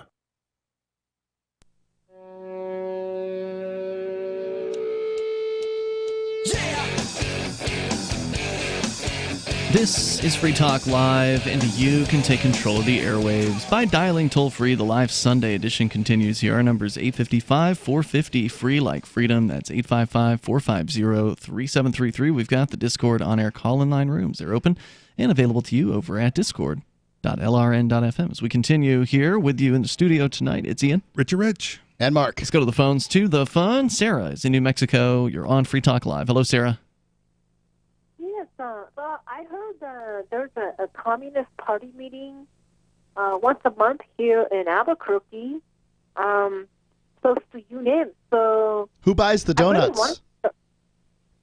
What? Who buys the donuts? Everyone. I have never went there before, so I have no idea what they have. Are you going to go? Because I would love a report. I would like to go, but it might be in the evenings. So, if I have hard time, if I have to be on the bus after dark, after 5 o'clock, forget it. That's why? What's wrong with the bus after dark? It's dangerous. Smokers everywhere. This is Albuquerque, man. Get a gun. What's happened to you? Wait. Has something happened to you on the bus? Side of town. No, if you run around after dark, it's all kinds of stuff happens. It's real dangerous after dark. Okay, but what has happened to you? Has there been one specific thing that has occurred to you that has made it so you don't want to go out after dark on a bus? what has happened to me? Yeah. Happened to me? Well, I don't. Well, the thing is that the men they think that you're wandering around trying to look for sex because you're horny or. Oh, you're getting proposition. Wait. You're getting proposition? Men are asking you to have sex with them? They harass you. They harass you. They could just rape you at the bus stop. Well, now, wait a minute. That's pretty unlikely, isn't it? A bus stop rape? I mean, that's like right by the side of the road. I'm going to take Sarah's side for a little bit, just for a minute, because I think this is a weird thing to say, but I think this is where your patriarchy is showing. Mine? Yeah, in general, right? Like me, you, Mark, most men, we can walk down the street without fear of anything bad happening to us. And I think if you were to poll men versus women, more women will say that yes, they walk down the street with fear of something bad, and it's just a thing. So Sarah has a thing where she fears being out late at night, and I want to say that is a feminine trait. Is it rational? I don't think it's rational. I don't know that rationality comes into it. Humans aren't very good at statistical likelihoods. But I will say this, Sarah, what do you think about the saying that God made man and Sam Colt made him equal? What she don't know who Sam Colt is. God made man, Sam Colt, the first guy who made a handgun, basically, automatic wheel gun, made them equal. What they're saying is that a 11-year-old girl can protect themselves against Mike Tyson if they have a handgun. Just cover your ears. No, I do not want to be bothered with it. A lot of people have suggested that. You know, they told me that I need to get a gun, especially out here in Albuquerque. But I choose not to do it. I just carry a pepper spray. But you know okay, what? Well, that's something. You guys live in New Hampshire, so okay? And they have different laws. When you just can't be at the bus stop and grab woman's butt and talk filthy. Well, they do Has that happened to you? I don't think you can do that here either. Wait. Has that happened to you? Have you had your buttocks touched or grabbed by somebody, a strange person at the bus stop? Well, I've always had a lot of alcoholics talk filthy, they talk nasty, and talk about sex and during daytime, morning, everything. The bus is not known for having the highest quality of person who rides the bus. Maybe somebody from the. If you were to experience that, right, would you be in fear at that moment? No, I'd find it amusing. Right, and I think that again, poor choice of words on my part. That is a male response to that situation. Well, whether you're going to show up to the Communist Party meeting early when it's still light. You can ask for a ride. And then demand the ride that you are owed by the rest of them on the way back. Because it's not their property. Right. The car's just not their property. Better yet, just take the car. Well, you know, the thing about it, what's exciting is that, you know, they always have these the party meetings at churches. It's like a hideout. The church people are known, like the Unitarian church, like I pointed out, they're doing all these political things. It's a cover. Because the churches never really are not known for doing revolutionary things. I thought communists were against the church as well. I thought that was... No, they like the Unitarians. Okay. No, but I'm thinking that's why you ask how come there's a bunch of atheists that are left-wing political activists that are at a church. Well, you know, that explains the reason. Yeah, Mark, I mean, you mentioned that, like a bunch of atheists and they're left-wing, like gun control activists. Maybe on a prior show. Yeah, you've talked about the Unitarians previously, Mark. Yeah, the Unitarians are a bunch of leftists. There's no doubt. I've been there. And aren't there some atheists? Oh, plenty of them. Yeah, at a Unitarian. That's what church. she's referring to. Yeah, your I agree with it's a cover for the communists. Yeah, but that's exactly what I'm saying. Even in Russia, when they were planning for revolution, they were having all of the meetings at the church, before the Bolshevik revolutions. Because they would never, ever suspect that they would be having planning revolutions and organizing the meetings there. Because the old ladies would sit there and pray, and they would just, we'll just pray to God, I'm starving, and I'm freezing, and I'm dying of sickness, but it's okay. It's God's will, and we just pray to the Lord, and that's how they were. And that's the reason why communists are atheists. They ban all religions, and that's what they would do, just sit around and pray to God. It's like, oh, it's God's will that we're starving to death, but don't rebel. And that's why they have those meetings at the churches, and they were doing that, and so they're doing this. I will agree that many, in fact, most major religions as they exist today were codified by those in power in order to prevent those out of power from revolting. I'm with you on that. Do you even go outside? That doesn't make the communists right. It just means that I agree with that point. Do you even go outside of your apartment or your house at nighttime for like a walk? Does that ever happen? No, the men, they feel that, most women that are, I hate to say it, but most women that are in heat or they're horny, well, you see them walking around at summertime, walking around all night long.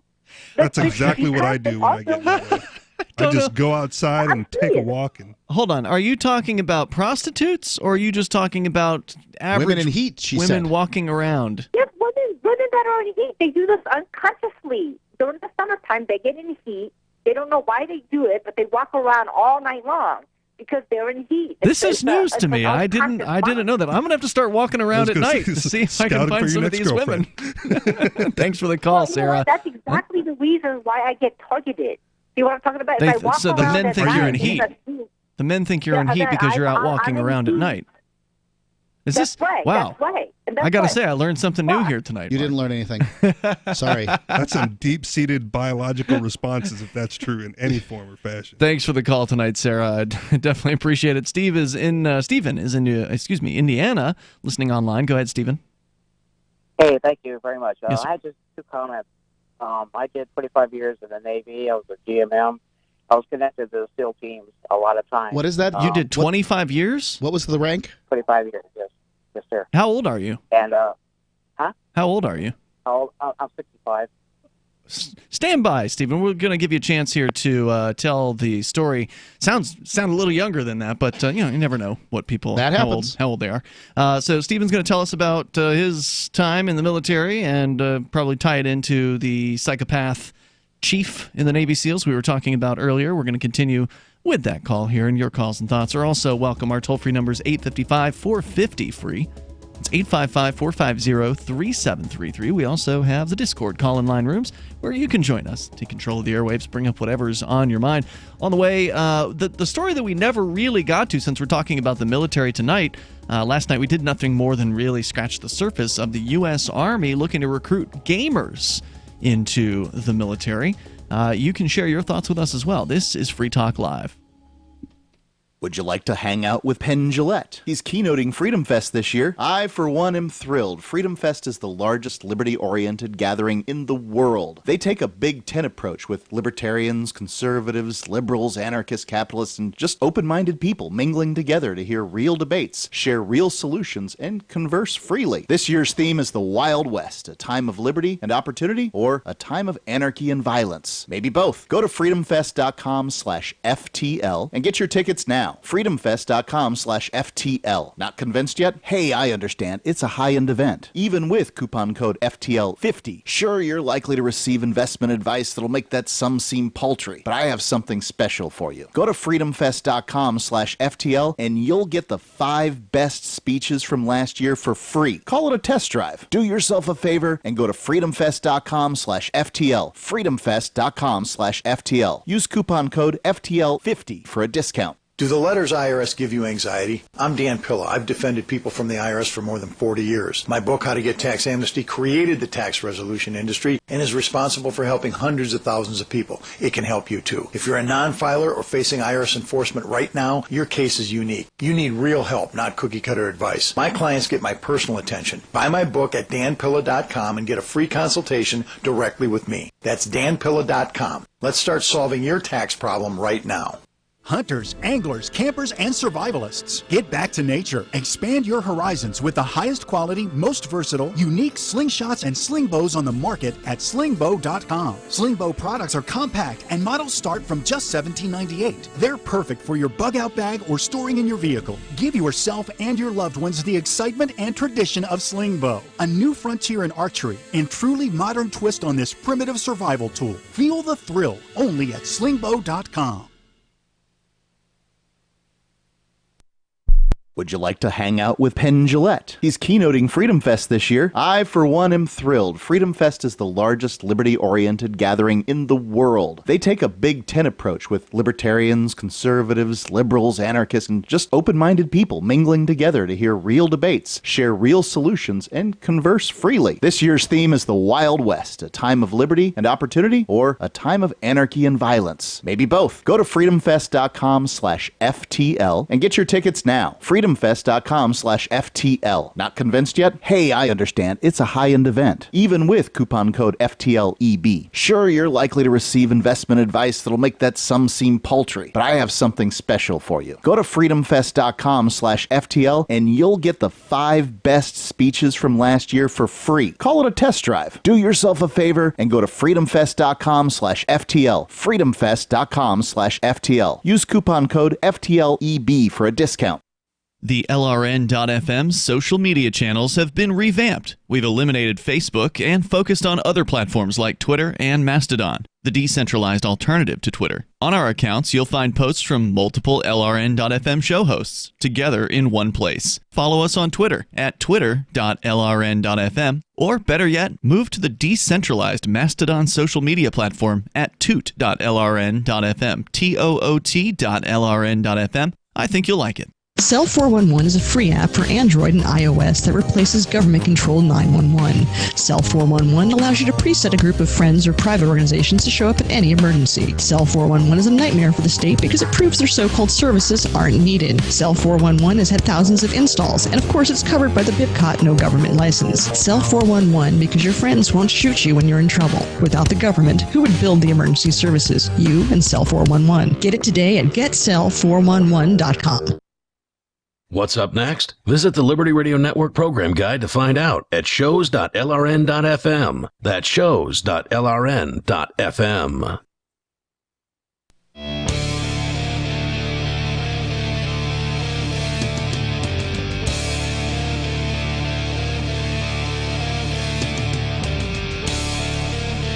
Free Talk Live. Dial in, toll free, bring up whatever you want here. Our number is 855-450-FREE. Coming up, U.S. Army recruiting video gamers. That's not new, but it's a new approach by forming an esports team. With you in the studio tonight, it's Ian. Richie Rich. And Mark. We also had the story earlier about the psychopath or alleged psychopath Navy SEAL chief who has been alleged by 7 of his underlings that he has been killing innocents, stabbing a teenager to death, shooting at peaceful, innocent people in these faraway lands, and they're trying to get him in trouble for it, and that's one of the things we've discussed here tonight. I think we've got Stephen on the line in Indiana who's got a comment. We're going to get right back into his call here, and also want to make sure that you know about Edge Wallet. Edge Wallet is the wallet that I use more than any other cryptocurrency wallet. I used it tonight to pay for my dinner. As a matter of fact, we were Richie, you and I were out at a local burger here in Keene, and I paid with Dash through my Edge wallet. You can use Edge to buy, sell, trade, and securely hold your cryptocurrencies. They've got it for iOS and Android. You can go to the iOS or Android Play Store or App Store, and, of course, go to Edge's website, edge.app. Secure your freedom. You can store Bitcoin, Ethereum tokens, Bitcoin Cash, Monero, Dash, Ripple, Stellar, and many more. Go to edge.app and get your Edge wallet. As we go back to Stephen in Indiana. Stephen, you said you spent 25 years in the military. Go ahead with your comments. What branch was it? Okay. U.S. Navy. All right.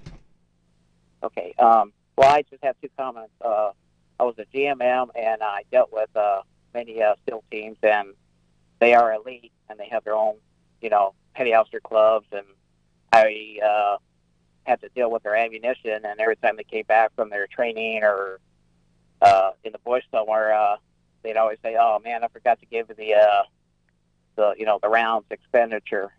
So it got so bad that I went to captain's mess, and I did 3 months because of their actions.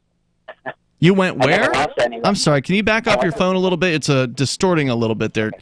What did you say? Okay, I had to do messages for all the ammunition that they use on their training or whatever, and they'd always come back and say, "Oh man, I forgot So you didn't know how many rounds they were expending during their training? Right, and then and then it got so bad that I had to go to cabin fast, and I was in the brig for 3 months. But I still couldn't make out what he said there. He had to do a what, and then he went to the brig? Accounting mess. I have to make out a message to send to where all the ammunition is documented. Okay. You were like covering for their bad information. Right. Yeah, all the rounds that they use. Crane, Indiana, I have to send a message to, but I can never do that because they never gave me the information. So I went to the brig for 3 months, got out. What was the reason? Sorry, what was the reason for sending you to the brig? I'm not following how their lack of information. Well, got you in trouble. Because they weren't giving me the ammunition, and they were thinking, "Hey, I'm not doing my job." Okay, so you were being held responsible for their lack of accounting. Oh yes. Okay. Yes, yeah. That's they want every account of every bullet, and then secondly, I would think I'm not a doctor or nothing, so I don't know he's lunatic, but they have to look at how many tours he's done, in Afghanistan or Iraq. I mean, after a while, I think enough is enough. I think he needs mental health and put in a brig. Thank you for the call tonight, Stephen. Appreciate it. Terrible phone. Toll-free number here is 855-450-FREE. But more or less what the situation was is this guy's in charge of handing out ammunition. He hands out ammunition to SEAL teams. SEAL teams shoot a lot of ammunition. They also don't take it very seriously because they go through a lot of it. It's not valuable to them. They did a poor job of accounting for their ammunition. How many rounds did you fire during your training exercise? Right. How are they going to know? They're firing fully automatic weapons. It's like, yeah, they just don't know. And this guy has to take the fall because, well, they're not taking good accounting methods. It's not their job. They're not accountants. They're the United States' most elite killing force. Yeah. So, they're not taking into account the accounting. They just throw the accountant in jail, more or less. The U.S. Army, according to CBS News, is looking beyond recruiting ads as it's trying to pitch itself to a new audience of gamers. CBS News' Tony Duckupil went to a sold-out gaming convention in San Antonio where Major General Frank Muth, head of the Army's recruiting command, said he's looking for the next generation of American soldiers. The reporter asked, is there something about what it takes to be a gamer today and what you're looking for Army jobs that overlaps? Muth says, yes, it's the decision-making. It's the ability to take in a lot of information quickly and the ability to make decisions. It's about teamwork, he says. Do I want the regular Doritos or the spicy nacho Doritos? Jolt Cola or Mountain Dew? So are they creating their own team? Esports team. Esports team. That's so they're going right. to hire people to be in the military to go around on their team. Well, no. They've already got people in the military who want to play video games as part of their deployment. Imagine they do. According to the story here, more than 7,000 active duty soldiers are now competing for 30 full-time positions, playing games like Call of Duty, Fortnite, and League of Legends, and hoping to compete in esports tournaments across the country. I wish I was born a millennial. Last year, when we didn't make mission, we went down to the recruiters and say, okay, what can we do different, Muth recalled, and they said, sir, first we got to get off the phones. Nobody picks it up anymore. That's probably Too many true. Spam calls. That's probably true. Well, it's also a thing with like millennials and I guess Gen Z probably as well, that they don't like talking on the phone. They just don't. Yeah. I converted to that. Like there was a period of time when I went, why would I spend all day texting you when I can wrap it up in a 2-minute phone call? Mm-hmm. And now I won't answer my phone. Really? Yep. So what changed for you? I don't know. I came around to the texting phenomenon at some point. Even though it's slower. Like I don't care to pick up the phone. Phone calls are part of my job. Me too. But I've come to the notion that at this point, I basically have to set appointments to talk to people on the phone. Mm-hmm. So they know it's me coming in and that kind of thing, as opposed to just picking up the phone and ringing somebody. It just doesn't work that well anymore. That got Muth thinking, game on. When he came up with is like an old-fashioned television ad tucked into the natural flow of the gaming environment. Muth said, quote, the guys talk all the time while they're playing the games, he said. Sergeant First Class Chris Jones is leading the new esports recruiting effort. He said a lot of what he does is explain that the Army isn't all boots and bullets. He said to the reporter as the two played games, quote, "You could not be not only in the infantry, but you could be in cyber. We have microbiologists. We have all these different career fields that, that's why we're here to tell you about it." Now, of course, as we've heard from many a caller over the years, the Army recruiters will lie to you about the things that you could do. I mean, it may be true that you could do the things that they're talking about, but there's no guarantee that you will Choice do those 1, things. esports player. Yeah. Choice 2, infantry. Yeah. Yeah. Well, so what will happen? I said this yesterday, and I'm going to say it again because I think this is important. Is that if you go into a recruiter's office saying, "All right, I'm here to sign up. Where are you going to put me?" Then, well, they'll say, "All right, son. Well, what would you like to do?" "I'd like to do watercolor painting. I'd like to play the French horn, or the last possibility, I suppose you could make me sleep in a hole, wet hole, with everybody else in the infantry." Well, there's not a lot of jobs in the military for esports, watercolors, and French horn players, but there's a lot of them for people to sleep in wet holes in the infantry. More meat for the grinder. Yeah, what you said yesterday, though, was that you could somehow negotiate this. You can. Is that really true, or is that just what you believe? Because I just don't buy it. I've spoken to somebody who did. Really? And what he did was say, "I want this job." He wanted to he cares about weather. He wanted to be a meteorologist. Yeah. He said, "I will be a meteorologist." Well, we don't have any openings for meteorologists. I'm not signing up for anything else. Well, we don't have any openings for meteorologists. How about you just sign up for meteorologists? If we get an opening, I'll pop you in. No. I will wait until you have a meteorologist opening. And he did. And he just waited and waited and then waited several months, and then he got the opening, and off he went. Really?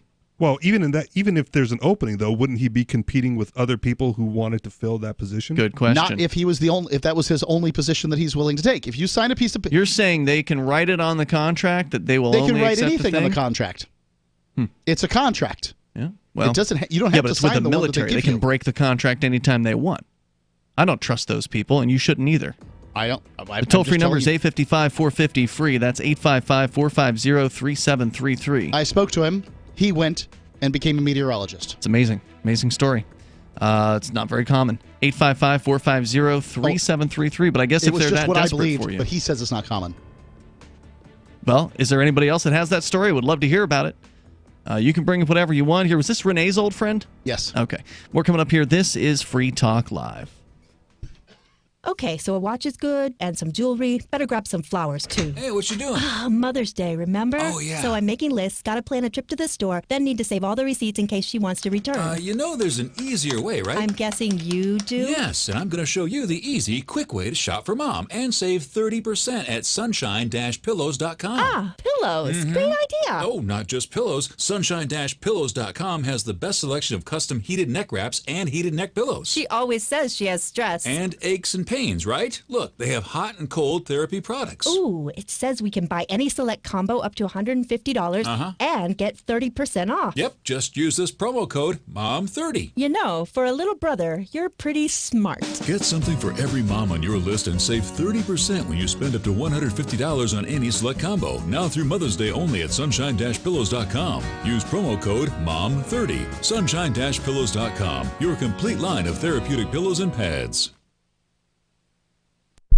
Are you a cryptocurrency advocate? The Crypto Tip is the ideal outreach tool to help new people discover cryptocurrency. It's a printable business card-sized tip that you can give to service providers, preferably in addition to a good cash tip. When the server scans the QR code, it'll bring up an explanation of cryptocurrency, how to install a wallet, and allow them to claim the tip. If they don't claim the crypto, you get your tip refunded to you after a time period you specify. Plus, if they do claim the tip, you get an email alert. Create as many tips as you want at cryptotip.org. That's cryptotip.org. Did you know we've taken our LRN.FM telephone listen line to a new level with the LRN.FM audio on demand line? Now you can call 712-770-8447 anytime and listen to LRN.FM's live feed. And you can listen to a bunch of our original shows on demand. Long distance fees may apply. Just dial 712-770-8447 and choose from the menu. 712-770-8447. You're listening to the live edition of Free Talk Live. Hour number 3 is next after the news here on the Liberty Radio Network at LRN.FM.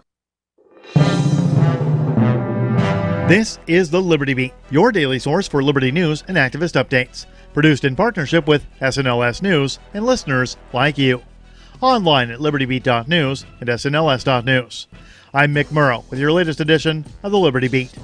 Gold is trading around $1,272, silver at $14.67, and Bitcoin is trading around $5,673.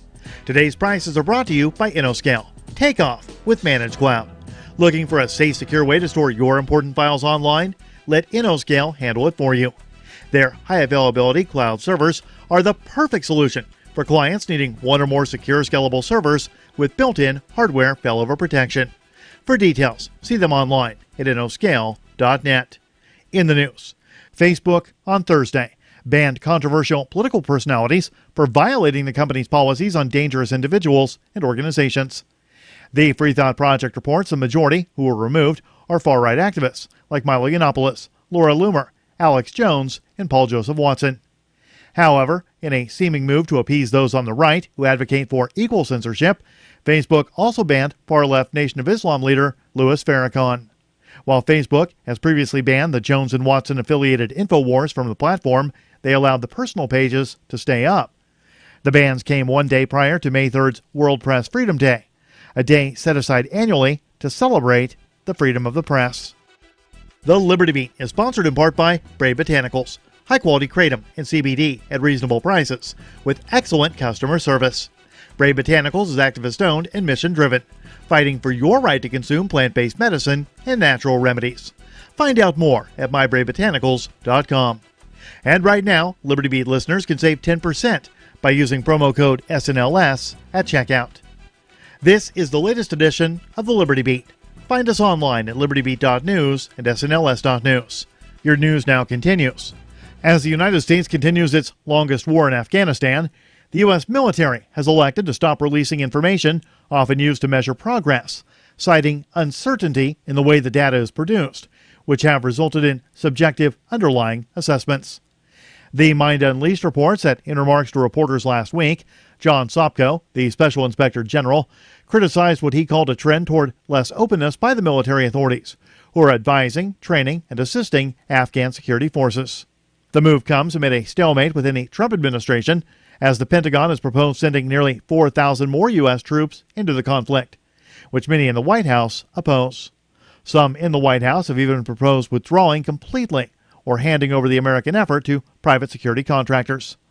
As the Associated Press notes, the decision to restrict battlefield information is but the most recent step in a trend of less transparency about the war in recent years, often at the insistence of the Afghan government, which has, in previous instances, stopped the U.S. military from disclosing how many Afghans had been killed in battle and the overall attrition within the Afghan army. Several Jewish American activists were beaten and forcefully detained by the Israeli army alongside Palestinian and Israeli activists on Friday morning, while working to repair a road linking Palestinian villages in the South Hebron Hills. The anti-media reports those forced to the ground and dragged into military vehicles included several who appear to be rabbis and several elderly members of the group. The activists were part of a delegation of 42 Jews from the U.S. and Canada who were on a 2-week tour of the West Bank organized by the U.S.-based Center for Jewish Nonviolence to promote Jewish and Palestinian coexistence and to resist the ongoing Israeli military occupation. On Friday morning, the group was participating in a road rehabilitation project alongside Palestinian activists and members of local village councils and activists from All That's Left, an Israeli anti-occupation campaign group.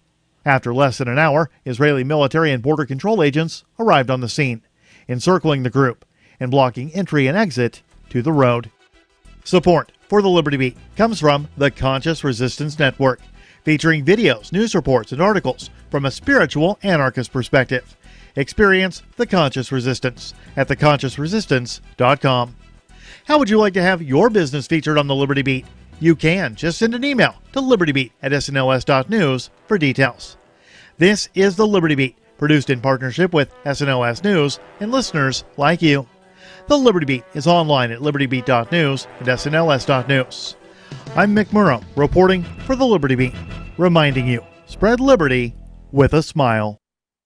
George W. Bush may be retired from politics, but he's keeping busy with his new hobby of painting. Today, the Picasso-in-chief tweeted his latest picture, a turkey sandwich and glass of lemonade in front of the ghost of the Iraqi child that follows him everywhere. Rebecca Mera has been following the flourishing art career. He's pretty good, Rebecca. Yeah, well, Rachel, Bush doesn't claim to be a great artist, but as he put it, not bad for an old man, huh? Not bad at all. He says he likes painting simple things he sees in everyday life, like his dogs, that dead Iraqi child. You can see that Bush's art is improving over time if you take a look. At first, he could barely draw the Iraqi child's transparent hands, but now they look much more realistic. Much more. You know, I'm not surprised that he's getting better. Bush practices constantly. And Laura Bush says he's more focused than ever, locks himself away for hours at a time and won't talk to anyone while he's painting. Yeah. Makes you wonder if history will look back on Bush as a politician or the next Rembrandt.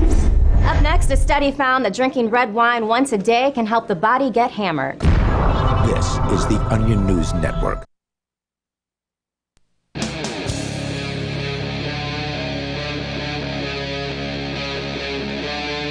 Free Talk Live.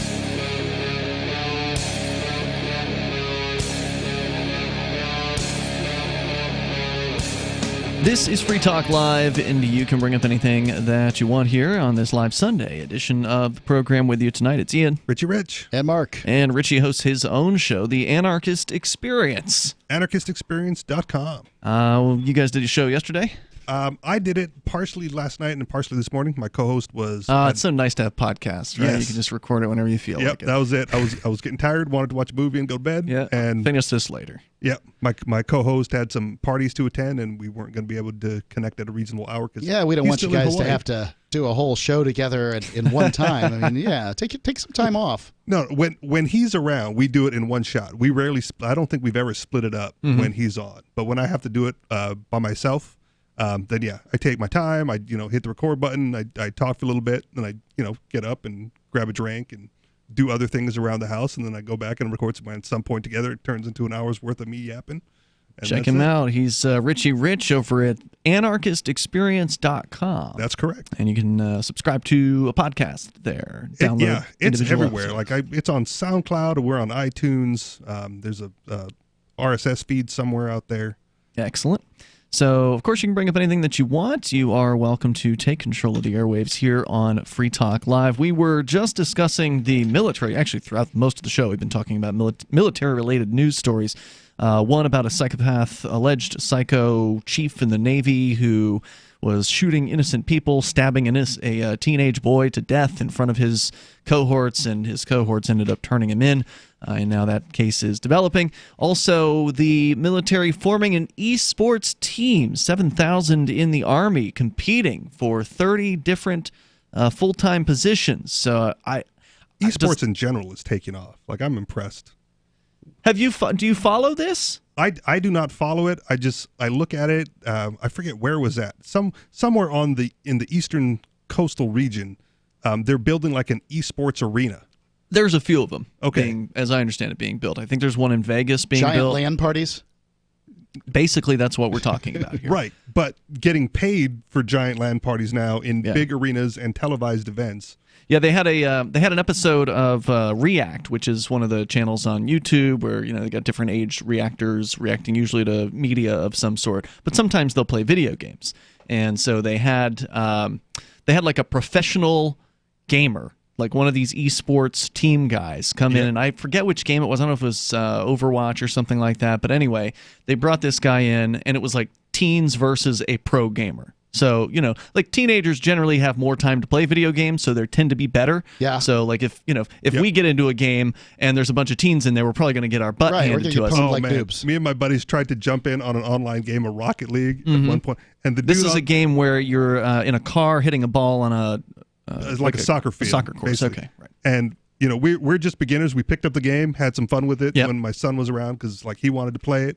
And we got into a game with a very highly ranked other guy on the other team, and I swear to God, his car never touched the ground. He just pwned you. It was like a one-man operation. He never landed, and he was the only person to touch the ball. Wow. It was amazing. Wow. Amazing to watch. Frustrating to play against, but amazing to watch. Yeah. It's the amazing to watch part that kind of baffles me. I'm 48 years old, and I've played a lot of video games. Yeah. Console, online. You were growing up in the 80s? What's that? You Yeah, I grew grew up up in the 80s. And I do not understand getting on some streaming channel and watching somebody play a video game. Okay. I just don't get it. Well, I can understand why people do it. Because they don't want to play the game themselves, but they still want to see the game. They want to, maybe if it's a story-like kind of game, they want to see the story unfold. So kind of like a review. But more so than that, because you're seeing every bit of it if you watch the whole thing from start to finish.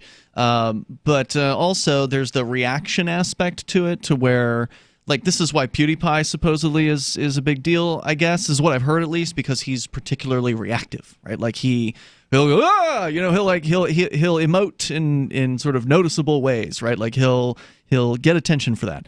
And so watching the person who's playing the game react to the game, it can be entertaining if the person is entertaining in their reactions. It could be that the person wants to see the game without having to pay for the game, maybe get a taste for what the game might be like without actually having to sit down and throw down $60 for the thing. Well, I also had friends when I was, a kid and played video games.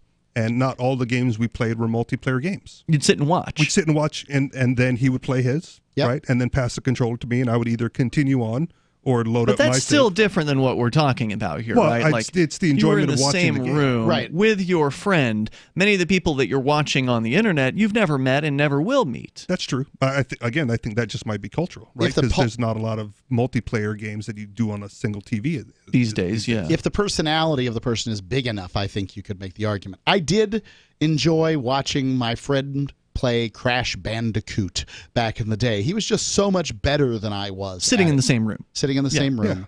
Yeah. He was just so much better than I was. So you can appreciate his finesse. Right. But acumen. at that point, I knew how to play the game. I knew how to at least play it poorly. And I understood, well, I couldn't get past that. It took me forever to get past that, or whatever the situation was. So, just picking up. My son watches people play video games all the time. Video games he's never played. He played with me for the very first time a couple of weeks ago, Minecraft on survival mode. But he's played the other version where it's just like creative mode is what it's called, where you just build things. Stuff. He builds lots of things. He builds all kinds of stuff. But he's afraid of getting killed and destroyed by zombies or whatever the thing is. And I'm like, come on, let's get this thing. We'll load it up on Daddy's computer. We'll get plenty of render here, and we're going to kill some zombies, son. And Daddy's got your back. He's like, well, I'll tell you who had who's back here. He's like, get this thing, get that thing, do this. We'll make a forge, and then now you got to pick, and you can at least cleave him in the forehead. So I wouldn't have had anything to attack the zombies with if it hadn't been for that. So I mean, all of his teamwork. Yeah, well, he had the skills. He understood how to do this. He reads books and books on how to make melds that he'll never make. It's crazy. Books. Oh, yeah, they've got lots of books. Like physical books or online? Jack loves physical books, and we buy lots of them for him. When you say he'll never make because he isn't doing it now, or he has no interest in actually going through with that process? Well, I loaded that game of Minecraft up, and he hasn't asked to play again. Okay. Fair enough. So would you say he's that 11 years old? So would you say that your son does more watching of games being played versus actually playing them? Yes. Like 90-10, 80-20, 70-30? How much time is he, one to the other, do you think? 50-50. So about half and half. Yeah, he plays games that he can get, apps that he can get on for his iPad. Mm-hmm. Major Destruction and things like that. So he's playing iPad games, the more simple games. He's watching other people play more detailed computer games on streams? Okay. And he doesn't have his own computer, or does he? Like a sit-down computer with a mouse, keyboard? He has a laptop. I can't see why anybody would want to play a game on a laptop personally, but some people do it. Depends how good the game is. Yeah. I mean, if it's an older game, you could get away with it, but you got to have a mouse. You can't use the laptop trackpad or anything like that. Well, you can plug in a mouse to a useless. laptop. Right. It's mostly processing and graphic power. Yeah, that's true. So anyway, I guess I can understand it, Mark. It's just it's a newer thing. It's one of those things that younger people are really into. But it's been building for a while. Twitch came out in 2011 or something like that, I think? That I don't know. Yeah, I think it did. But competitive gaming has been around, since like the LAN party days. Right. and it's slowly and steadily turned into, you could maybe make a career out of this. They are making careers out of it. Baffles me. And the more interesting thing is there's actually women involved as well, which of course you'd never see them at a LAN party back in the 1990s. It was all like, skinny or overweight computer nerds who were male, and they'd lugged their big monitors down to some part. I actually never went to one of these back in the day. I'm really stunned. Yeah, never did. Me neither. I guess a console guy. I didn't run in those circles. I was a computer guy, but I never really, was going to lug a computer over somewhere just to sit down and didn't have enough friends for a LAN party. It would have been so much easier with a laptop. There you go. But I also couldn't afford anything like a laptop back then. The toll-free number here is 855-450-FREE. So now the U.S. military getting involved. 7,000 active duty soldiers are competing for 30 full-time positions. Does that mean that there's 7,000 soldiers who are actually competing in games? Are they having like a massive tournament inside the U.S. military? How else are you going to know who's qualified? Right. What are your credentials, son? Yeah. How many headshots did you get in the game? It's Free Talk Live. Don't you hate that feeling in the pit of your stomach when the police pull you over? Most people have no idea how to handle it properly, and they promptly get fed into the municipal fee-generating meat grinder. Or maybe you recall that feeling you get when you go to the mailbox and see one or more letters from the IRS. You get a sense of impending doom, don't you?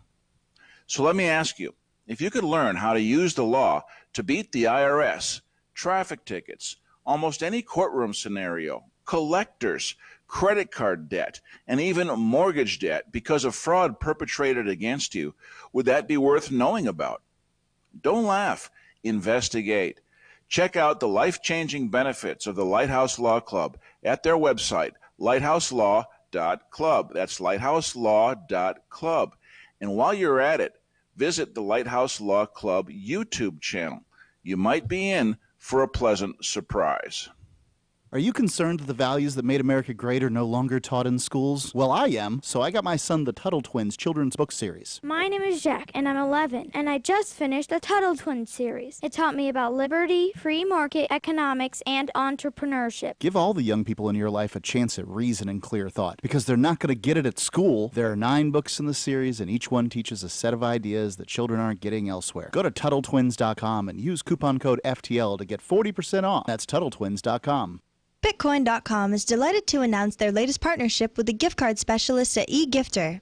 With many of the world's leading brands on their roster, it is now easier than ever to get the gift cards of your favorite brands with Bitcoin Cash. To get started, just follow these simple steps. Visit giftcards.bitcoin.com, pick the gift card you want, follow the instructions on your screen, and make your payment using your Bitcoin Cash wallet. Sit tight and your gift card will be delivered to you as soon as it's ready. That's giftcards.bitcoin.com. Since time began, tyrants have taken aim at personal liberties. Now there's a movie that aims back. The government has no more right to tell us what to put in our bodies than they have to take our guns or tell us what books we can read. 6 drug police were eaten by bears while raiding a marijuana farm. On your knees, you dirty hippies! Jesus. On your knees! What's the problem, officer? Today, many cops who enforce pot laws do so only because it provides them with cushy jobs, good benefits, and a chance to push people around. I was an undercover narcotics officer. The drug war is nothing but a farce. The Second Amendment says you gotta keep you and your gat intact. Guns and Weed, The Road to Freedom. A film by Michael W. Dean and Nima Vadadi. DVD available now at gunsandweed.com or on Amazon. That's gunsandweed.com. Makes the perfect gift. Remember, that's gunsandweed.com. If you want to know the latest about Free Talk Live before we go on the air, all you need to decide is how you want it delivered. It's your choice. Visit news.freetalklive.com. You can get emailed announcements and participate in contests via our email updates list. Plus, we have a Twitter account that you can follow and a Facebook page where you can become a fan. So visit news.freetalklive.com to get news about Free Talk Live as soon as it's announced and the way you want it delivered at news.freetalklive.com. That's news.freetalklive.com. Did you know you can legally exit the U.S. federal income tax system? Well, it's true, and thousands of American nationals are doing it. The 16th Amendment and the Internal Revenue Code are legal, but only in a limited jurisdiction. This is the basis behind the voluntary nature of the income tax. Learn the exit strategy provided by Congress. Find out more by visiting weissparis.com and watch our numerous videos. That's WEISS Paris.com. Join the LRN.FM Discord for live chat 24/7 at discord.lrn.fm. That's discord.lrn.fm.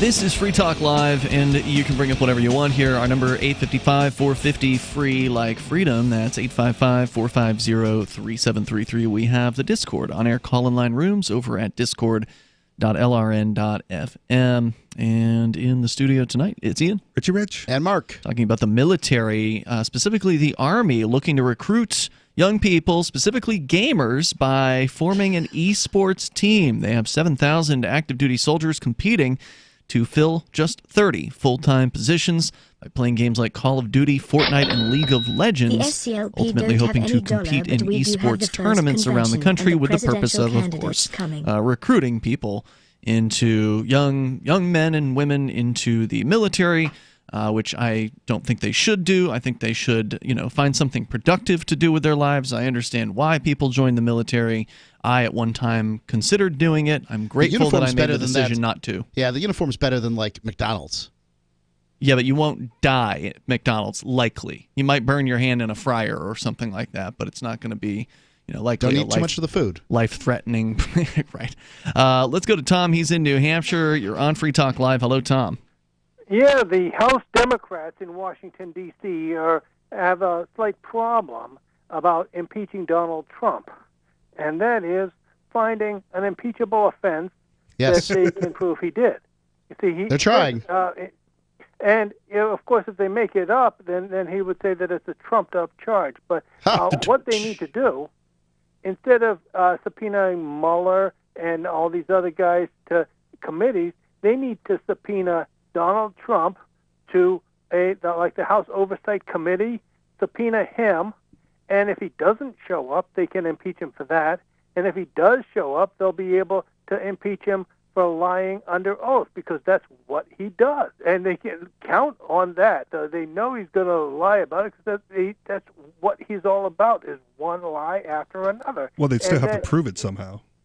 But they'll be able to prove it, and because even if they impeach him, then it goes over to the United States Senate, and it's the Republicans in charge of the Senate. So it has to be a valid, you got to have some proof there to get past the senators. And some of them, of course, it's worse than the fully informed jury, because they don't care how strong the evidence is. They're Republicans, so they're going to acquit him anyway. And if it's a Democrat being impeached, and it's a Democratic Senate, they don't care how strong the evidence is. Wouldn't that set a bad precedent for future Democratic presidents as well, though? Because all politicians lie, and if that's all it took to impeach one, then they should impeach them all. But remember, impeachment doesn't necessarily mean removal from office now, does it? That conviction by the Senate means removal from office, and that requires 2/3 of the United States Senate. So you have to have some pretty solid proof, but they'll have to come up with some pretty good questions, and then when he'll say one lie after another, and then they can impeach him for that. According to, Google here, how many presidents have been impeached in the United States? Only two have been impeached, according to this, Andrew Johnson and Bill Clinton, and neither of them were convicted by the Senate. So it's never happened that any sitting president has been removed from office. Thanks, Tom, for the call. The toll-free number is 855-450-FREE. David in New Mexico. You're on Free Talk Live, listening on the TuneIn app. Go ahead. Hey, yeah, I see you guys had done, or your friend had done a clip on this Sheriff Heath White that's charged. He's now charged in New Mexico with 6 felonies.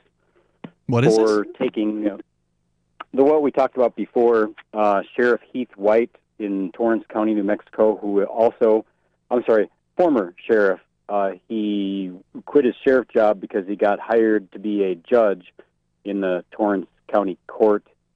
And after he left the sheriff's department, the sheriff's position, he was replaced by the new sheriff, and the new sheriff did an audit of materials and found that there was discrepancies, and there were $162,000 worth of guns and night vision and shelving and generators is all missing. They found it all. A Navy accountant to keep track of all that ammunition. Yeah, and the news is that previously he had not yet been charged, so now he's been charged. Okay. It was interesting to note that he was never arrested. Embezzlement? It's right here. While receiving stolen property, and let me get the exact 6 felonies, including embezzlement over $20,000, making or permitting false public voucher, and receiving stolen property, which he himself stole it. He stole it and then he received it. If convicted, up to 17 years. But what was interesting is he was never arrested for this. You know, the rest of us might have been arrested if we had done that, but he's just allowed to just show up, never arrested, just show up to his arraignment. Was he indicted? And apparently there was. Pardon? I was saying he must have been indicted if there was an arraignment. Yeah, he was indicted, like I said, on these 6 felonies, and he's was never arrested, allowed to show up on his own to the arraignment. His attorney said some interesting things. His attorney is Sam Bregman. That every community has their famous lawyers. Well, Sam Bregman is one of the top. Well, he's probably the top 1 lawyer. Is he Sal? He's in the top. Pardon? Saul, you mean? Saul Goodman. Saul Goodman. Yep. Sam Bregman, Saul Goodman. And anyway, funny note about, or interesting note anyway about Bregman. His kid, I forget his first name, but his kid, Bregman, is on the Houston Astros. His rookie year, they won the World Series. What was that, last year? Side note. But anyway, the attorney says we've already done our preliminary investigation, and there's a defense to all of these allegations. This $162,000 worth of gear that was at his home and at this guy's business was there, and he was all explainable, I guess. And he says that the guy has done nothing illegal. And so far, they've only recovered. He was just keeping it at his house for safekeeping. I mean, he didn't want any of the cops to steal it out of the evidence locker, so he just kept it in his garage. I mean, clearly, that's what it was. Right. Yeah. Well, they've only recovered $32,000 worth of that $162,000 worth of gear. Well, he was really keeping it in a secret, safe location. Again, it's very important. It's just bad accounting. Yeah, just write it off. Write it off as a loss. At his old mill feed store, apparently, when he had when he wanted a piece of equipment, he would give a purchase order or whatever to his assistant. The assistant would make arrangement for him to either go pick it up locally or she would order it online. And when it was ordered online, a good percentage of the time, if not all of the time, it was delivered to the old mill feed store, which is owned by the sheriff the sheriff at the time. And apparently there's some records at the feed store showing that there were firearms that were there that had been sold, firearms that were purchased with the county money that had been sold through the feed store. Wow. And apparently the money pocketed. The salary he makes as a sheriff just wasn't enough. He had, the ridiculous salary likely that he makes as a sheriff. I do sort of feel for you. You've got all these firearms sitting in there. Why not sell them? I mean, they're just going to waste sitting in the evidence locker. Thanks for the call, David. Appreciate the update on that story. The toll-free number here tonight, if you want to join us, 855-450-FREE. That's 855-450-3733. You can take control of the airwaves and bring up whatever you want. It's the live Sunday edition. This is Free Talk Live. The United States of Empire is a book that claims the United States is the empire of the world. George Washington had warned us against foreign wars. The United States of Empire shows that World Wars I and II left England broken. Its former colony, the U.S., had to save the empire. Was there ever a vote? Who do we fight for? The deep state began with World War I. The United States of Empire by James Dunn. Available at Amazon Books. Most of you know that heart disease is the #1 silent killer in the U.S. What if I told you for just $54.95 a month you could fight against heart disease naturally? At Heart and Body Extract, we've been helping thousands of people get back to a healthier heart. Don't just take my word for it. Check out all of the success stories at hbextract.com, or to order, call 866-295-5305. That's 866-295-5305. hbextract.com. Don't risk it when you can take charge of it. Excuse me, is this where I get a license to start a new business? I wouldn't be hasty. You have to get a license to go out of business, too, you know. Oh, well, look, I've invented this little anti-gravity machine, see? Oh, is that why you're walking 2 inches above the floor? Oh, yes, it's very comfortable. It saves on shoe leather. Yeah, well, you have to fill out these forms and report to the Human Services Department of Manpower Orientation and register with the Fair Employment Practice Commission, the Wage and Hour Division of the Employment Standards Administration, the State Sales and Income Tax Division, the Internal Revenue Service, and the Social Security Administration of the Department of Health, Education, and Welfare, and, of course, OSHA. OSHA? I thought that was a little town in Wisconsin. You'll find out. Say, floating around like that could be dangerous. Have you checked with the Consumer Product Safety Commission? Well, not yet. Come to think of it, you actually are flying, aren't you? Look, you need to go over to the Federal Aviation Administration and the Transportation... It's very hard to get anything done these days if you're in business, but free enterprise built this country. Think what could happen if we don't keep it free. A public service of this station and the Center for the Defense of Free Enterprise, Bellevue, Washington. Besides, we just can't have people floating about unregulated, you know. How many lawyers does it take to change a light bulb? None. They'd rather keep their clients in the dark. There are too many lawyer jokes to count. However, there are some lawyers with more noble intentions. At the Institute for Justice, we bring the light to our clients. We are a non-profit public interest law firm with clear values and principles. At IJ, we fight for those whose most basic rights are denied by the government. Visit our website today at ij.org. Some of you asked, and now we've delivered. LRN.FM's live Keene, New Hampshire studio shows are now streamed in HD on Twitch. Visit our channel at twitch.lrn.fm and give it a follow. If you have Amazon Prime, you get 1 free subscription on Twitch. If you use it on our channel, Twitch will give LRN.FM a monthly piece of your Prime subscription cost. So please watch, follow, share, and subscribe to twitch.lrn.fm. That's twitch.lrn.fm. Don't you hate that feeling in the pit of your stomach when the police pull you over? Most people have no idea how to handle it properly, and they promptly get fed into the municipal fee-generating meat grinder. Or maybe you recall that feeling you get when you go to the mailbox and see 1 or more letters from the IRS. You get a sense of impending doom, don't you? So let me ask you, if you could learn how to use the law to beat the IRS, traffic tickets, almost any courtroom scenario, collectors, credit card debt, and even mortgage debt because of fraud perpetrated against you, would that be worth knowing about? Don't laugh. Investigate. Check out the life-changing benefits of the Lighthouse Law Club at their website, lighthouselaw.club. That's lighthouselaw.club. And while you're at it, visit the Lighthouse Law Club YouTube channel. You might be in for a pleasant surprise. You're listening to the best liberty-oriented audio streamed around the clock, on the air and online. This is the Liberty Radio Network at LRN.FM.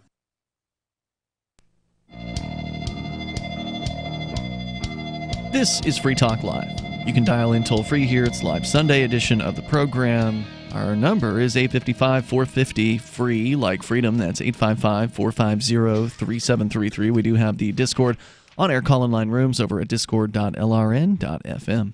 Freedom Fest. Free Talk Live is going to be there this year. It's going to be a great event. It's always a great event. This year's theme is the Wild West. Liberty and opportunity, or lawlessness and violence.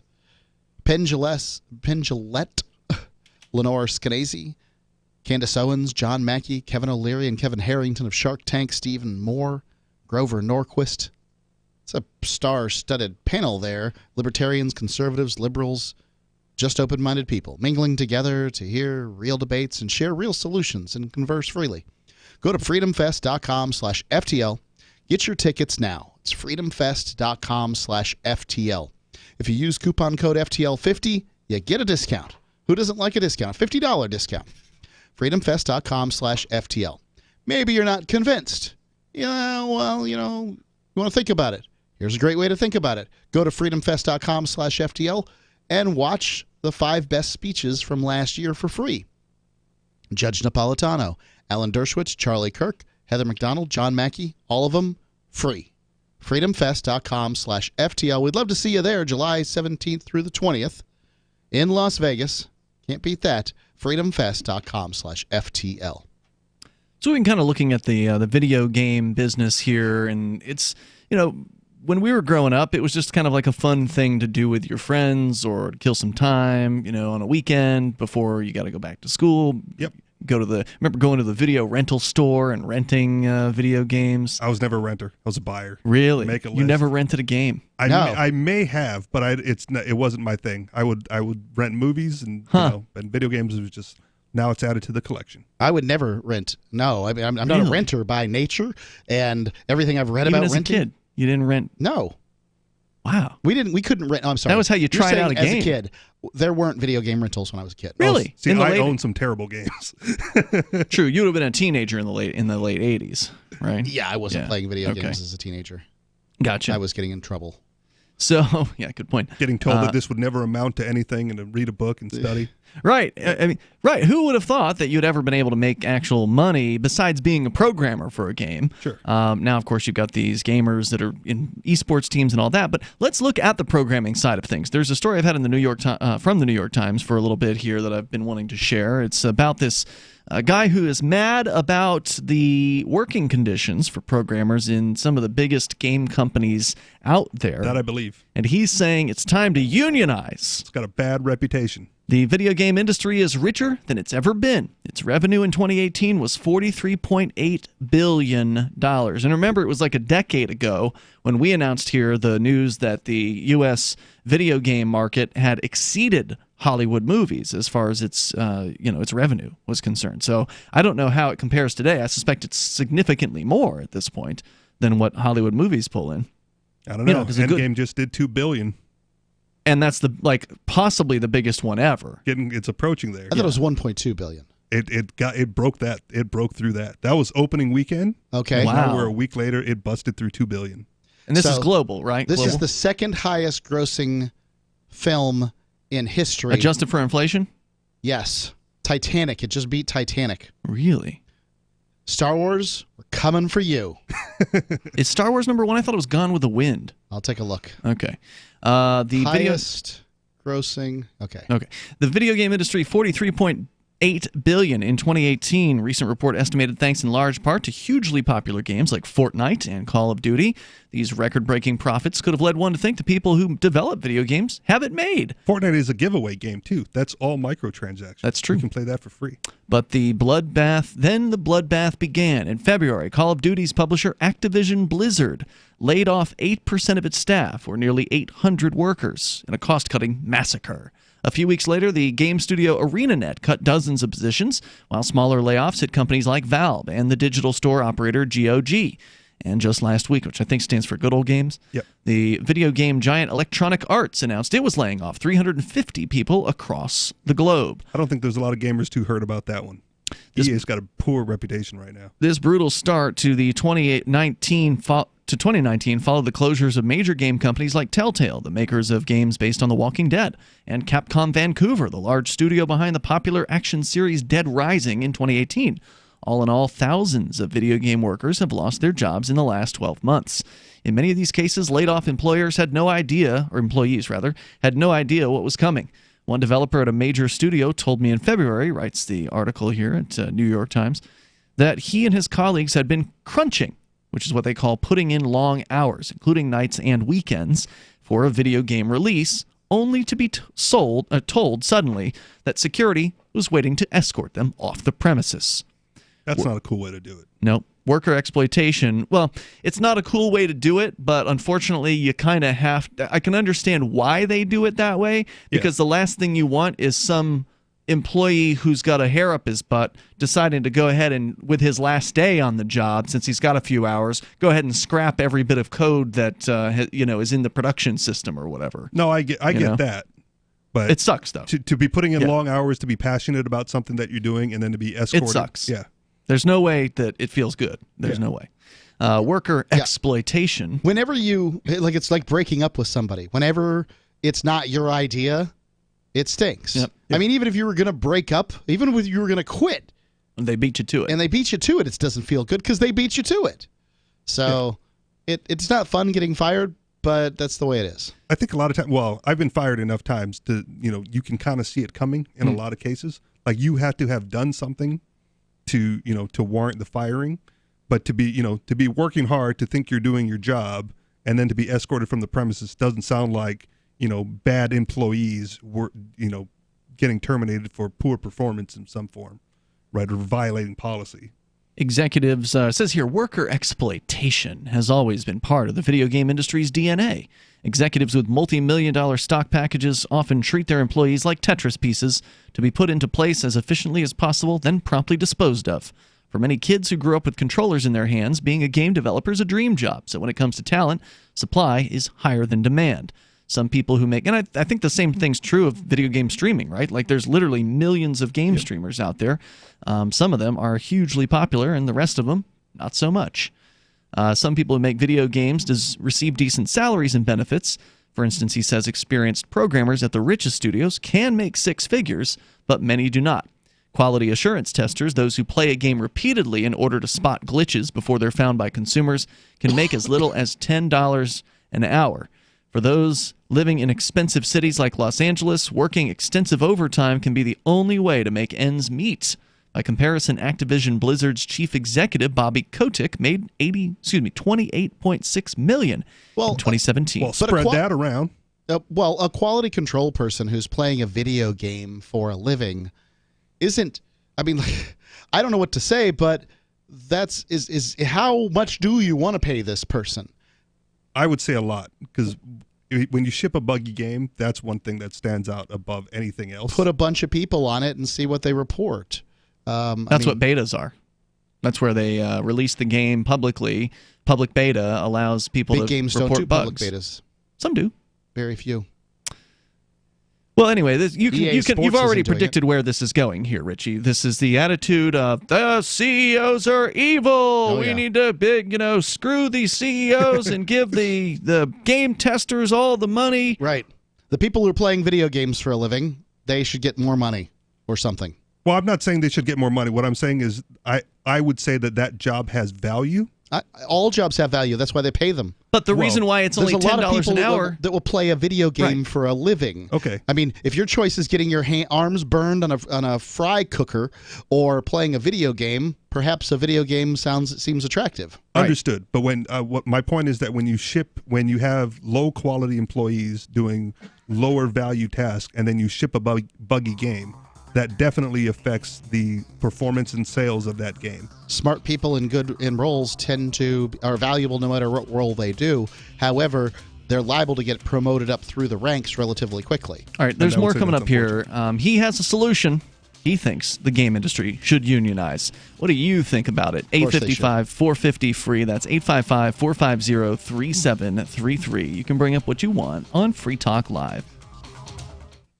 Would you like to hang out with Penn Jillette? He's keynoting Freedom Fest this year. I, for one, am thrilled. Freedom Fest is the largest liberty-oriented gathering in the world. They take a Big Ten approach with libertarians, conservatives, liberals, anarchists, capitalists, and just open-minded people mingling together to hear real debates, share real solutions, and converse freely. This year's theme is the Wild West, a time of liberty and opportunity, or a time of anarchy and violence. Maybe both. Go to freedomfest.com/FTL and get your tickets now. freedomfest.com/FTL. Not convinced yet? Hey, I understand. It's a high-end event. Even with coupon code FTL50. Sure, you're likely to receive investment advice that'll make that sum seem paltry, but I have something special for you. Go to freedomfest.com/FTL and you'll get the 5 best speeches from last year for free. Call it a test drive. Do yourself a favor and go to freedomfest.com/FTL. freedomfest.com/FTL. Use coupon code FTL50 for a discount. If you owe money to the IRS, you need to hear this. The IRS is cracking down on those who owe back taxes. It starts with a devastating letter, and if you don't act immediately, you could find yourself having your wages garnished or have a lien placed on your property. But there's a solution. Tax 10,000 can help. Avoid enforced compliance, where these holds on your income and seizure of your home could become a nightmare that just won't end. Call 800-239-9957 now and speak to one of our experts. 800-239-9957 is the number to link you directly to a tax resolution specialist who will will negotiate with the IRS on your behalf. Working through the IRS Fresh Start program, all the forms will be handled for you. All you have to do is make the toll-free call, 800-239-9957. Find out if you qualify and possibly save yourself thousands of dollars, not to mention a lot of headaches. It could be the best call you've made today. That number again, 800-239-9957. The service does not provide tax settlement or legal services. We will refer you to a company that does provide such services. Often the IRS will not agree to any reduction in the amount owed. Not all taxpayers who owe more than $10,000 will qualify for a tax reduction program. Why did you move to the Shire? I moved here to the Shire because there's other people around who take liberty just as seriously as I do. I moved to the Shire because I saw videos of people challenging authority and thought that I could get support myself. It called to me, like, do this, right now. I wanted to be around people like me who got it, and once I got here, I knew there was nowhere else that I wanted to be. I've always wanted to change the world, so I moved to the Shire to join people who were actually working towards doing the same thing. The people here are awesome, loving, and positive. It was for the adventure and for the feeling of something important is happening here, and I just wanted to come to sort of be part of that. Visit ShireSociety.com to read and sign the Shire Society Declaration and learn the reasons why, if you love liberty, you should immigrate to the Shire. Plus, connect with others via the forum at ShireSociety.com. That's ShireSociety.com. So you've heard all 3 hours of the latest episode of Free Talk Live, and you're still hungry for liberty-oriented audio content? Did you know that we have another 24/7 audio stream at LRN.FM? The Liberty Radio Network airs the latest episodes of some of the best liberty-oriented podcasts on the internet around the clock. In addition to recorded content, you'll also hear live shows like Free Talk Live, originating from our Keene, New Hampshire studio. So listen anytime at LRN.FM. That's LRN.FM. There are basically two types of advertising: direct response and branding. Radio is great for direct response with its low cost to listener ratio, but audio can't be beat for branding, which is a longer term endeavor. You want to be the first thing that someone thinks of when they think about your product or service. If you have a local business that you want kept top of mind in your community, call the station. If you need national reach, Free Talk Live's got around 200 radio stations, millions of monthly listening sessions, can suit all budgets, and if we don't think we're right for you, we'll tell you. Email me, mark@freetalklive.com. Do you love Twitter? Make sure you favorite the LRN.FM Twitter account so you can receive our tweets at twitter.lrn.fm. That's twitter.lrn.fm.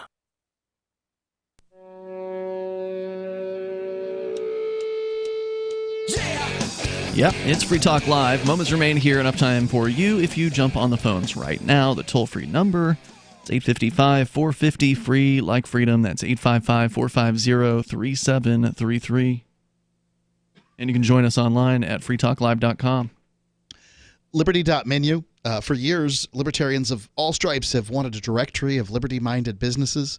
We're helping to build one. It's a Liberty.menu. It's a tool for your community. And at its core, it's a directory for events and businesses and digital content. Listings can be rated and reviewed, and there's a bit of a social networking aspect that you can connect and share with others. The use of Liberty.menu is exclusively for individuals who reject the initiation of force and those who agree to abide by the ethics of the non-aggression principle.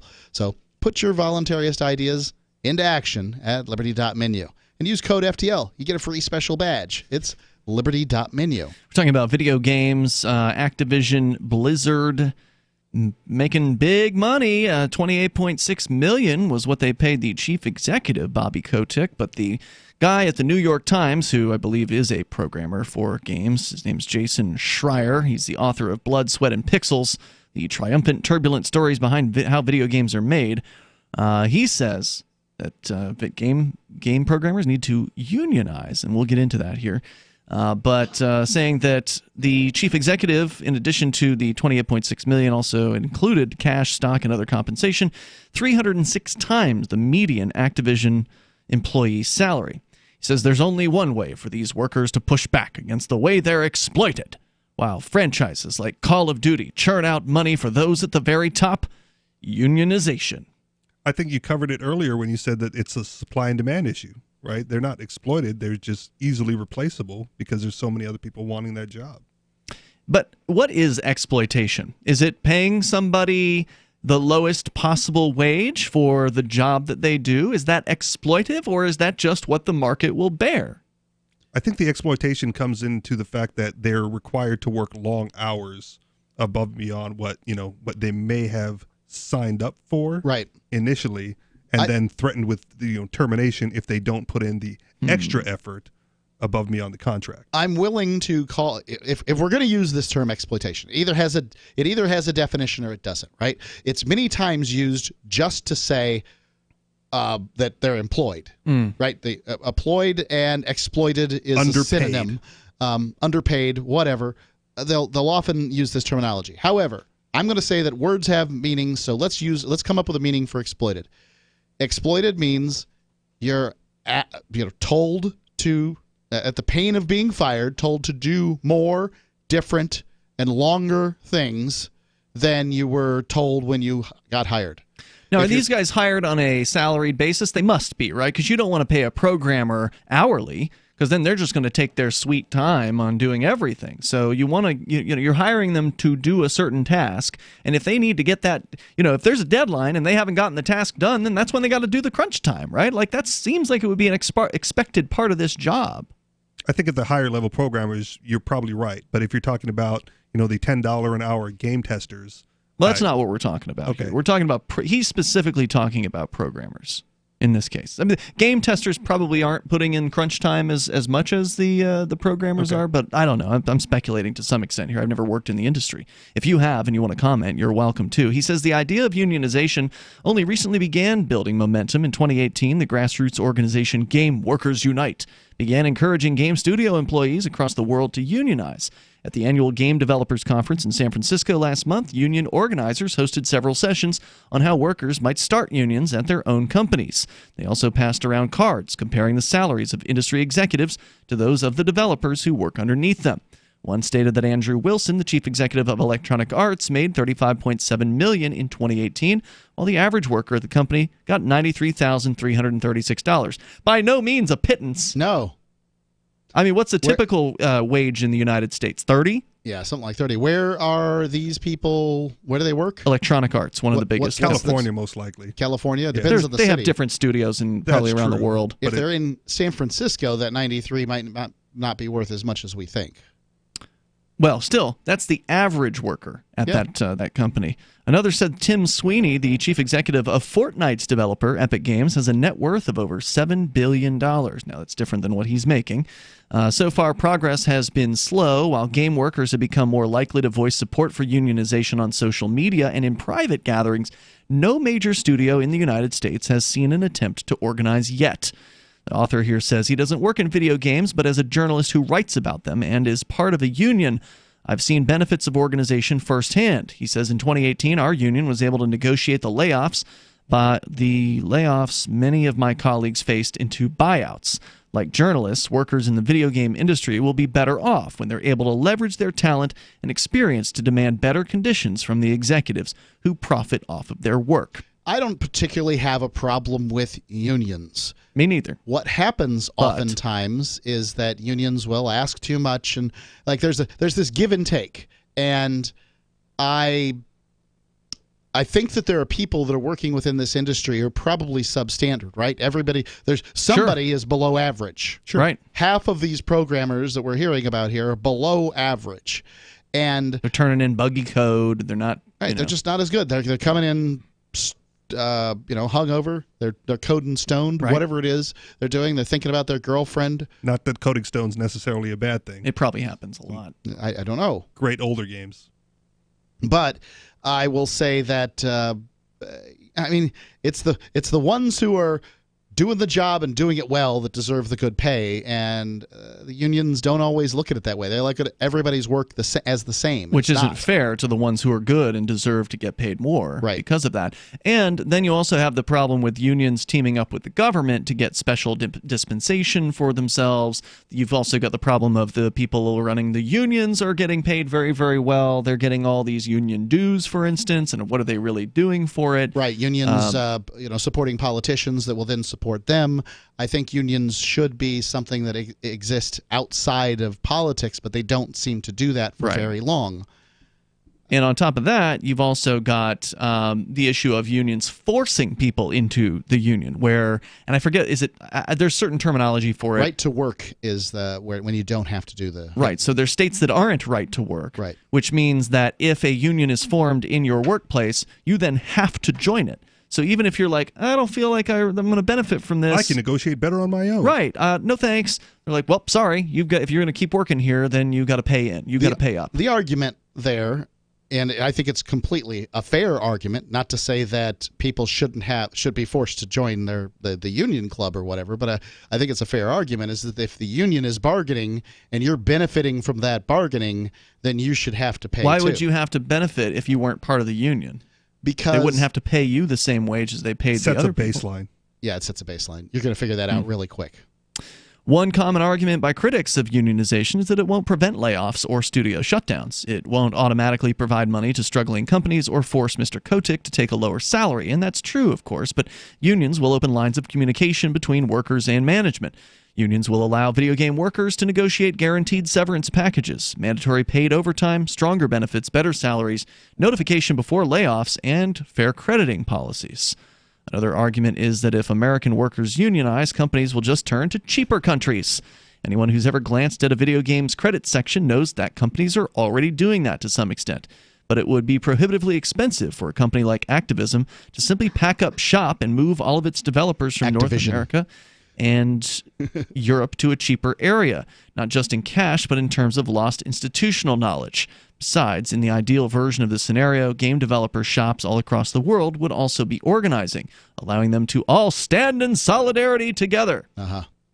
That's a bit of a Rockstar grand Games vision. Yeah, that's not going to happen. I mean, really? The game developers in the United States are going to stand with the game developers in Bangladesh? Yeah, no. No, the Bangladeshis are going to undercut them. If there are, I don't know how many game developers there are in Bangladesh, but no, that's not gonna work. So, he says it's prohibitively expensive for a company to pack up shop. Well, that depends. I mean, it's not like Activision has to move a manufacturing facility. It's not like moving, and this has happened, right, where manufacturing has moved out of the United States, has moved over to these other countries. So, even though that's an incredible cost to shut down an entire factory, sell or move the equipment from in that factory, build a whole new facility in some other country, and move the manufacturing facility. They do it all the time. Gaming? I mean, the only argument he has is the institutional knowledge side of the argument. There's that. That's all he's got. This is relatively easy to do. So if you say your Activision, I guess is the one we're going with here, you just begin setting up in another country. Yeah. So you take some of your talents you think are their best at instruction, and you send them over, and then you pay them a little more, fire the other guys. You're not firing anybody at this point. You're just opening another shop where they're doing more stuff. You're producing twice as much stuff. Hopefully, you get to that point where they can do that. When they do, you just start letting attrition work on your U.S. side, and you build up your Asian side. See you tomorrow night. freetalklive.com in the meantime. Hey, everyone. So the protection of life, liberty, and property is what the Free State Project is all about. But it's an effort to move 20,000 people who understand. It's about demonstrating to the entire country that, yeah, we can have a free market, a truly free market. Making it just a freer, great place to live. It's the world's largest voluntarist libertarian community, and it's only getting bigger. That's amazing, to be able to move to a place where other people passionately believe in being free and independent. What the Free State Project is managing to do, though, is to put their money where their mouth is. Physically getting up across the country and saying, let's go someplace and let's demonstrate the power of these ideas. There's a lot of kind of philosophy that surrounds liberty. There's a lot of thinking about it and talking about it. But here in New Hampshire, people are doing it. 101 Reasons Liberty Lives in New Hampshire, a documentary by Free State Project Early Movers. Watch it free at 101reasonsfilm.com. 101reasonsfilm.com. What do you shop for that you could otherwise buy at Amazon? Pretty much everything, right? Amazon has competitive pricing and they deliver, and that's a big plus. If you could plan ahead in your shopping, would you be interested in saving up to 33%? There's a catch. You have to do your shopping in Bitcoin. But imagine those savings. It's like a huge raise. All you have to do is go to saveitpurse.com. We've saved thousands, and you can too. Plan ahead and save. SaveItPurse.com. LRN.FM is proud to announce our official listening apps for Android and iOS devices. Now you can easily tune into our streams anywhere, anytime on your smartphone or tablet. Just visit apps.lrn.fm or search for LRN.FM in the Android or Apple app stores. Please download, rate us 5 stars, then share the link on your social media and let your friends and family know how you're listening to LRN.FM. Download it now, free at apps.lrn.fm. This is the Liberty Radio Network, broadcasting the latest liberty-oriented audio content 24 hours a day at LRN.FM. This is the Liberty Beat, your daily source for liberty news and activist updates. Produced in partnership with SNLS News and listeners like you. Online at libertybeat.news and snls.news. I'm Mick Murrow with your latest edition of the Liberty Beat. Gold is trading around $1,272. Silver at $14.67. And Bitcoin is trading around $5,673. Today's prices are brought to you by InnoScale. Take off with Managed Cloud. Looking for a safe, secure way to store your important files online? Let InnoScale handle it for you. Their high availability cloud servers are the perfect solution for clients needing one or more secure, scalable servers with built-in hardware failover protection.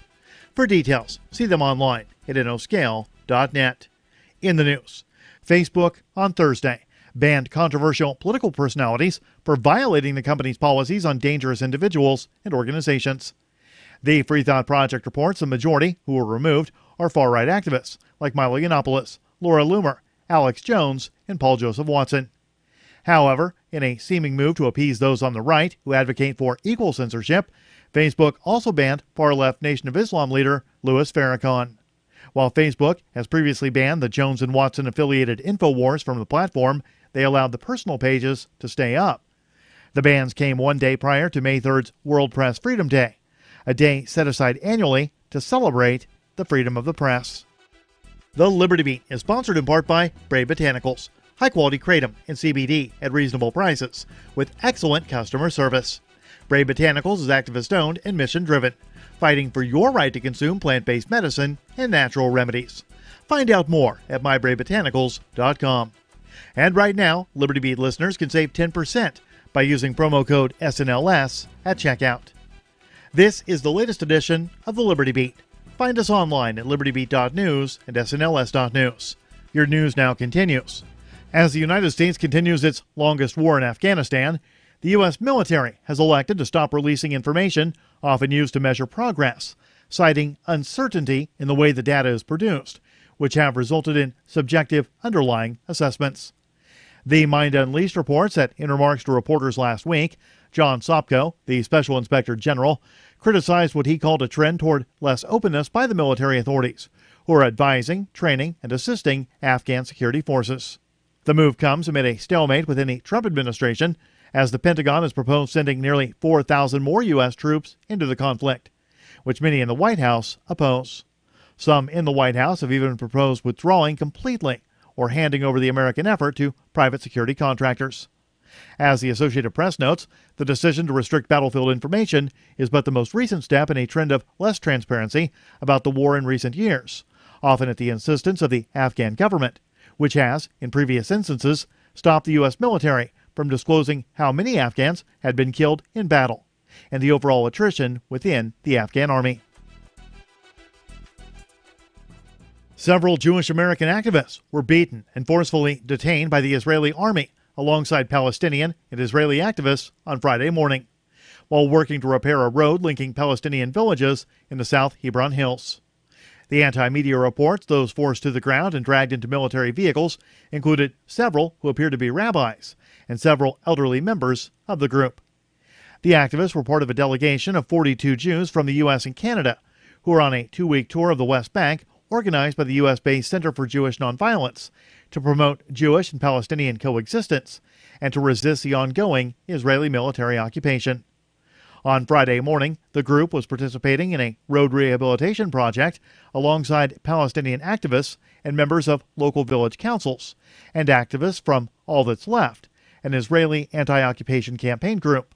After less than an hour, Israeli military and border control agents arrived on the scene, encircling the group and blocking entry and exit to the road. Support for the Liberty Beat comes from the Conscious Resistance Network, featuring videos, news reports, and articles from a spiritual anarchist perspective. Experience the Conscious Resistance at theconsciousresistance.com. How would you like to have your business featured on the Liberty Beat? You can. Just send an email to libertybeat@snls.news for details. This is the Liberty Beat, produced in partnership with SNLS News and listeners like you. The Liberty Beat is online at libertybeat.news and snls.news. I'm Mick Murrow, reporting for the Liberty Beat, reminding you, spread liberty with a smile. Would you like to hang out with Penn Jillette? He's keynoting Freedom Fest this year. I, for one, am thrilled. Freedom Fest is the largest liberty-oriented gathering in the world. They take a Big Ten approach with libertarians, conservatives, liberals, anarchists, and just open-minded people mingling together to hear real debates, share real solutions, and converse freely. This year's theme is the Wild West, a time of liberty and opportunity, or a time of anarchy and violence. Maybe both. Go to freedomfest.com/FTL and get your tickets now. freedomfest.com/FTL. Not convinced yet? Hey, I understand. It's a high-end event, even with coupon code FTLEB. Sure, you're likely to receive investment advice that'll make that sum seem paltry, but I have something special for you. Go to freedomfest.com/FTL and you'll get the 5 best speeches from last year for free. Call it a test drive. Do yourself a favor and go to freedomfest.com/FTL. freedomfest.com/FTL. Use coupon code FTLEB for a discount. The LRN.FM social media channels have been revamped. We've eliminated Facebook and focused on other platforms like Twitter and Mastodon, the decentralized alternative to Twitter. On our accounts, you'll find posts from multiple LRN.FM show hosts together in one place. Follow us on Twitter at twitter.lrn.fm, or better yet, move to the decentralized Mastodon social media platform at toot.lrn.fm, toot.lrn.fm. I think you'll like it. Did you know you can legally exit the U.S. federal income tax system? Well, it's true, and thousands of American nationals are doing it. The 16th Amendment and the Internal Revenue Code are legal, but only in a limited jurisdiction. This is the basis behind the voluntary nature of the income tax. Learn the exit strategy provided by Congress. Find out more by visiting weissparis.com and watch our numerous videos. That's WEISSparis.com. You can put the Liberty Radio Network on the air in your area. Visit broadcast.lrn.fm to learn how. Broadcast.lrn.fm. The Liberty Radio Network presents the latest episode of School Sucks. Listen to more at schoolsucksproject.com. Welcome to the School Sucks Project, a podcast, YouTube channel, and online community dedicated to personal growth and intellectual self-defense. We promote learning alternatives, home education, critical thinking, peaceful parenting, organization and productivity, and better communication strategies. Please remember to visit schoolsucksproject.com to get comprehensive show notes, relevant links, or to just leave comments. Follow us on Twitter at SchoolSucksShow. Subscribe to our YouTube channel, username School Sucks Podcast, and get involved in our Facebook group. Just search for School Sucks Project. Free work is information. It's a way of marketing yourself. So if you're out there in the market and you're saying, I'm going to try to get you to pay attention to me. Well, I could do it with a resume. That's a very bad form of marketing that no one's going to pay attention to. Or I could do it with a project. That's a really good form of marketing that is going to give me results, right? So if it's exploitation to do free work, then companies are being exploited constantly. Every time they create an advertisement for you on TV and don't make you pay for it and try to entertain you, every time they give you a free sample, they're being exploited, right? If companies took the same approach that these kind of like anti-exploitation advocates take, it'd be like, you can't look at the product until you pay me the money. Right. You'd be like really suspicious of that, right? So it's just a form of marketing. And then, I mean, how ironic is it, Brett, that people, it's almost always the same people who will say, telling people to go intern for free or whatever, you're being exploited.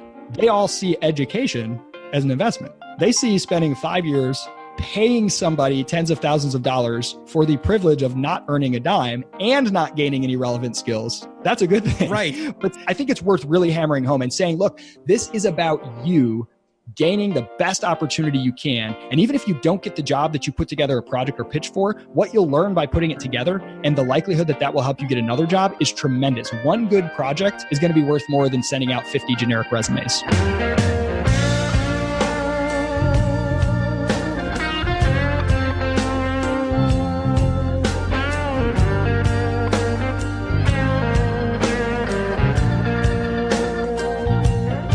everybody. This is Brett. Today is April 30th. I'm very pleased to be welcoming Isaac Morehouse to the program. Isaac is the founder of Praxis. Have you ever heard of it? Of course you have. I've mentioned it 1,000 times. And he is also now the CEO of a career launch platform that we're going to be discussing today called Crash. You can learn more about that at crash.co. It's a hub where people are able to make use of a lot of the tools and strategies we're going to be talking about on the show today. So we started talking about Praxis, I think, back in 2016. Their widely successful boot camp and apprenticeship program helping young people find a path around, perhaps over college. But over the last several years, Isaac and his team have recognized that there are a lot of people out there who are also looking to kind of relaunch their careers. Isaac also has a new book out. It's called Crash Your Career, Ditch the Gatekeepers, and Be Your Own Credential, a concept we've talked about many times on the show over the last few years. In the book, Isaac writes, "Degrees are dead, whether or not most people know it yet. The internet killed them. But it doesn't kill them by putting lectures and courses online. Remember, people don't pay tuition for the lectures and courses. The internet killed degrees because it brought the cost of information so low that now anyone, anywhere, can build a better signal than a degree through a digital footprint, brand, or body of work. You can now be your own credential. You can make something better than a third-party paper." We are going to talk about that process on the show today, soup to nuts and back to soup. How to decide what skills are worth pursuing, how to build those skills, how to signal those skills, and how to sell those skills effectively at the appropriate time in the appropriate situation. So my last guest was Aaron Clary, and I appreciate the mostly positive but mixed feedback about that show. As much as I enjoyed the conversation with Aaron, I do promise today's show is more optimistic. But one of the things that came up in that conversation, and then again today, this fulfillment of purpose entitlement that a lot of young people have. And when I say a lot of young people, I mean like me, 20 years ago. Have I ever told you that in the year 2000, I graduated from a little college in Vermont with a Bachelor's of Science degree in communications? I took that piece of paper right into the video store that I worked at part-time to supplement my income at the school, and I said, things are about to change around here. Maybe a more accurate recollection of what happened would go something like, I had these needs that kind of collected into, I guess, a purpose at the time. That I was going to be an informer and an entertainer. I was going to work in the media. I was going to have cameras and microphones in front of me. I was going to present to captivated audiences. And I went out and I scoured the capital region of New York, which was a short hop away from where I was living in Vermont, looking for somebody to give me this opportunity. And the reality of doing this for, it seemed like maybe about a year, refined those expectations to the point where one organization, this crummy little boarding school that eventually wound up getting shut down in southern Vermont, said, hey, you want to put yourself before people and talk? Cool. You can stand at the front of this room in front of these 12 kids who wouldn't look up and express any interest if you burst into flames.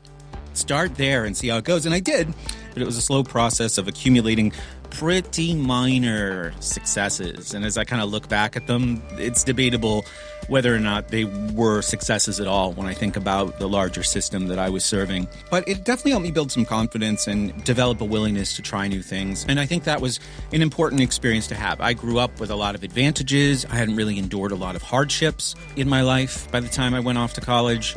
So looking back, I'd say I'm grateful for all those feelings of hopelessness at that job, all the desk chairs that came flying through the air at me. And after a lot of frustration and perseverance through there, I started to shape more of a purpose. What do you like? What do you not like? What are you good at? What do you suck at? And that got me to a place where I could be happy every day, happy enough here to say, how could I be happier? How could I make this better? And the process repeats. And Isaac and I will discuss that on the show today.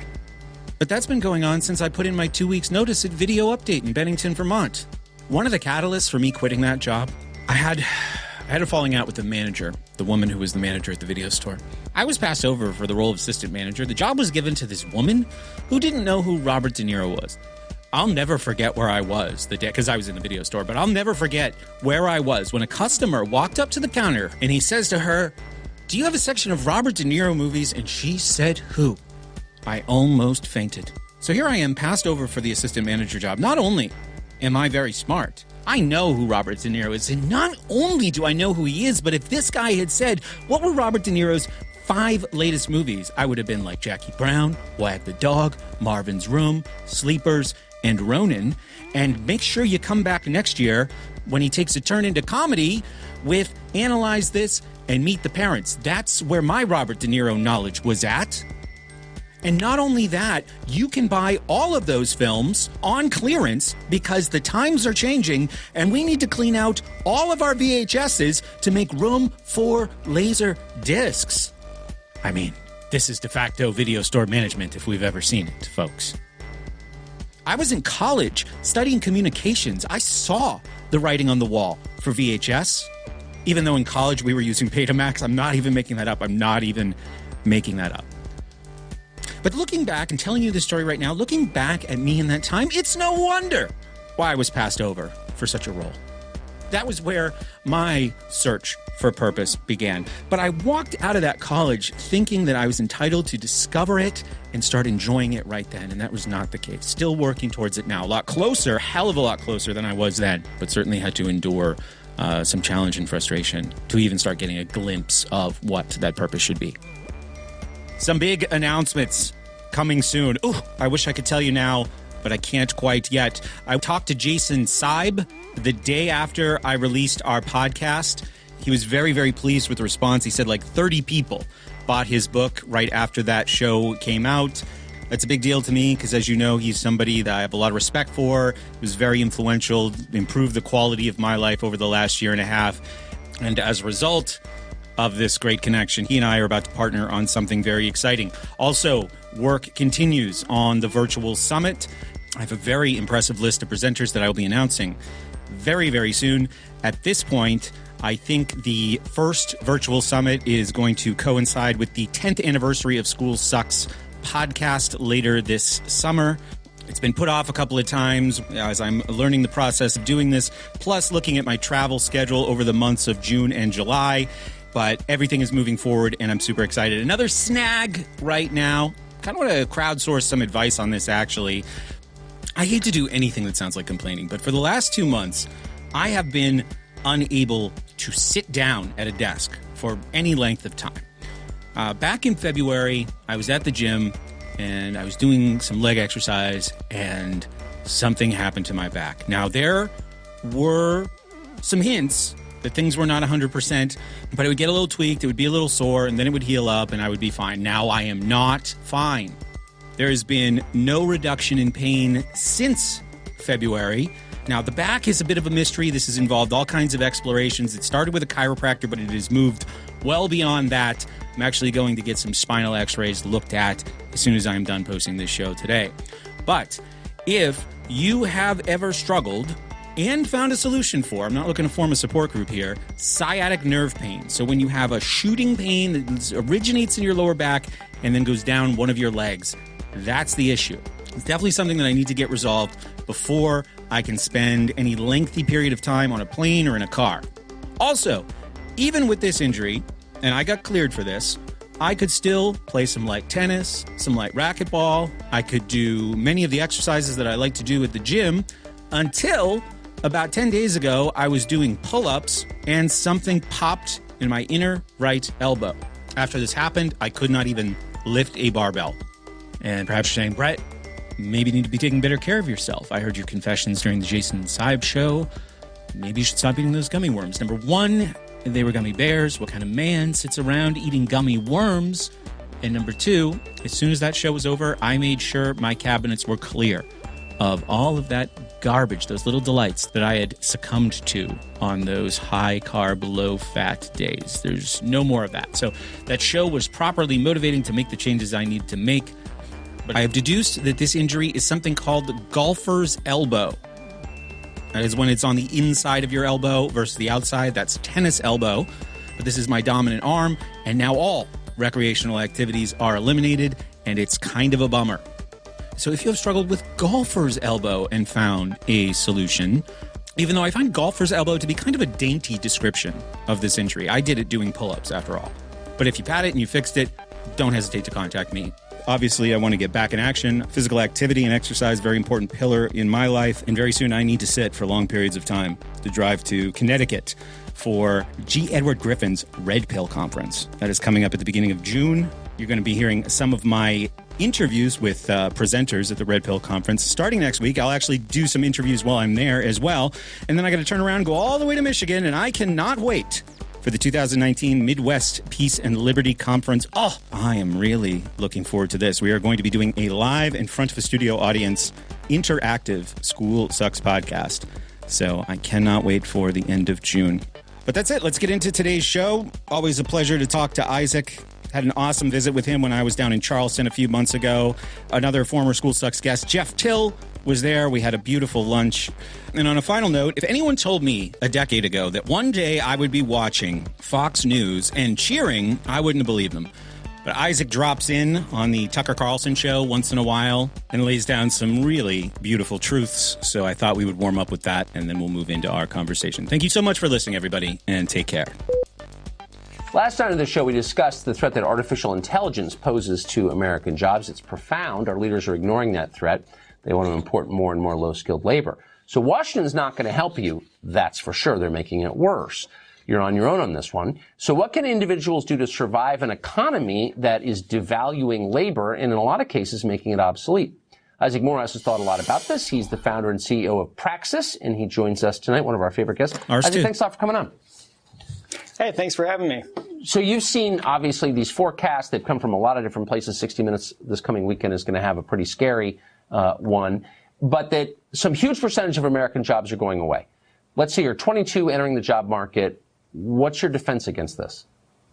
Yeah, so the first thing is what you kind of led with is to bring it back to what you have control over. So rather than letting yourself kind of getting consumed by fear of what will or won't happen in the macro economy, say, okay, what can I do personally? What do I have control over? And the first thing is robots, machines, what are they really good at? Following rules. So anything that involves a lot of rule following, I wouldn't be investing resources, energy, time in learning and building those kind of skills. I would be focusing more on rule breaking, on innovation, on entrepreneurship. And that is one of the challenges. Most of us, the sort of school system, the kind of the innovation, the entrepreneurship, it almost gets schooled out of us because it's all about rule following and, learning to do exactly what's on the test. And entrepreneurship in the school context is called cheating, creative problem solving. So I think breaking out of that mindset and not looking at it like, okay, I need to go and study and get certified and do what I'm told, and then I will be able to have a career. But rather, hey, if I want to do something, if I want to be the next Tucker Carlson, go start a podcast, go start a YouTube channel, get your hands dirty, try and fail, experiment and tinker. I think that's the biggest thing. Well, it's such a wise point. Clearly, I'm all for following rules, but there's also a downside, and our schools seem to be getting more rigid, less open to creativity, less open to unorthodox thinking. So, that's a bad trend then. It is, and it's the nature and the structure of, a math system that's trying to push everybody through and same age group cohorts. And, you have to think beyond that kind of traditional rule following idea. And you've got to just look at the opportunity that's out there. At Praxis, we work with young people all the time, and we focus on trying to help them develop skills that are ultimately transferable and in demand no matter what. Because the jobs that are around today, nobody knew these were going to be here 20 years ago. And the same thing is true of the future. We don't know exactly what opportunities are there. So having skills that are very transferable and adaptable, being creative and imaginative, communication skills, the ability to work in teams, to cast a vision and to recruit people behind that vision. These sound like kind of fluffy soft skills, but honestly, those are the things that are the most uniquely human and the things that are hardest for machines to replace. And I think where you get the most return on your investment. Isaac Morehouse, welcome to School Sucks Podcast. Brett, thank you so much for having me. I was telling you before we got on here, I think I started listening to your podcast like way back in the day, probably around 2011, something like that. And, I grew up homeschooled and I was already like, kind of homeschooling our kids, but I had not really dived in much beyond my own personal experience. I enjoyed being homeschooled, and you were very instrumental in introducing me to a lot of the ideas, a lot of the thinkers, a lot of the concepts. So I'm a big fan. Excited to be here. Awesome. Thank you for saying that. It's definitely mutual. Yeah, I've been looking at what's in my podcast feed. I'm just thinking about new people encountering it like over the last month and going, wow, this guy really has a thing about college. He really hates college. But from every conceivable angle, celebrities paying off and bribing, community college. We've talked about, the opportunity cost of college, all within the last couple of months. I hope people understand that I do like opportunity and I do like innovation. And even if the last couple months have looked kind of negative, I think we have a really positive and constructive conversation to have here today. You and I have talked before in this podcast feed, but not since 2015, I think. And in the meantime, I've talked to so many principals from Praxis, Zach, TK, Derek. I've talked to Praxis participants like Nick Runlet. My audience certainly recognizes your name as the founder of Praxis. And today we're going to talk about a new project called Crash, which is a career launch platform that moves around the apprenticeship aspect of Praxis. So there's lots of people who are interested in the Praxis model, but they might not be in a point in their lives, if I'm understanding it correctly, where they'd want to start with an apprenticeship. Absolutely. Yeah. You can almost think of it like I've been using this analogy, and this is not an endorsement of any particular military actions. Sure. It's just an analogy. If Praxis is like the special forces, not everybody is ready, able, willing for various reasons to go join the Navy SEALs. It's a very intensive thing. It's really awesome. The outcomes are absolutely awesome. If you get in, you should do it, but it's not for everybody. But if you could say, hey, here's this one method of training that the Navy SEALs use, or hey, here's a weekend at a gun range where we'll come and train you how to shoot similar to what Navy SEALs do. Taking some of the tools and practices out of that intensive Praxis experience that we have built and refined over the last 5 years for hundreds and hundreds of people who have been very successful with it, and saying, what are some things we can turn into simple tools that are accessible to everybody on a software platform. So it's something that can reach millions of people at a much higher scale, and that is a much lighter touch and is much more sort of tailorable to where you're at. And so what we're starting with on Crash.co is just a simple profile to showcase your skills and ability on the job market, which is what we talk about all the time. Be your own credential, build a body of work that speaks for you. And I'm sure we'll get more into some of this stuff. And so providing a tool that makes that very easy for people is one of the first things that we're starting with. So yeah, Crash is kind of a way to say, let's take some of the things that we've learned from doing this intensive program with people, and let's make them available to as many people as we possibly can. Why'd you pick the word crash? I'm just curious about what the power of that word was for you. Yeah, we actually had as we were going along and developing, what is this platform going to be? It was like, okay, well, is this just something that is like a Praxis thing? Is it split out of Praxis? And the more we started to develop it, and it gained its own identity, and we just realized that it's got a different strategy, a different approach, a different market. It needs an identity of its own. This is truly a separate thing. And so we split off, 5 of us from the Praxis team went to launch Crash. And when we're going through the process, like what's a name for this thing? Man, I had like probably a week of sleepless nights. And I came up with, me and the team, a couple hundred name ideas ourselves. I went to Squad Help and Fiverr, a couple of websites that like do these bounties. Can anyone come up with a name? Mm-hmm. There's a total of like 350 different names, and going through, and most of all of them stunk. They were all just boring. They're all things like, educate, innovate, innoved, whatever, all this kind of like, word play around. And I didn't want to be. Crash is not an education company. Crash is a career launch company. We don't care. We're agnostic on whether and to what extent you've been educated formally or informally, wherever that is. When you're ready to launch your career, that's what we want to help you with. That's what we want to provide the tools for. And so trying to move into that space, and in the career space, a lot of those names are really boring, HR sounding, pro jobs, blah, blah, blah. And so I kind of had this like mental picture of an Iron Man suit of somebody going through all of these mazes and hoops and gates and gatekeepers and kind of following the schooled mindset. Oh, this is it. Process. Yeah. This is why I asked. Yep. Right.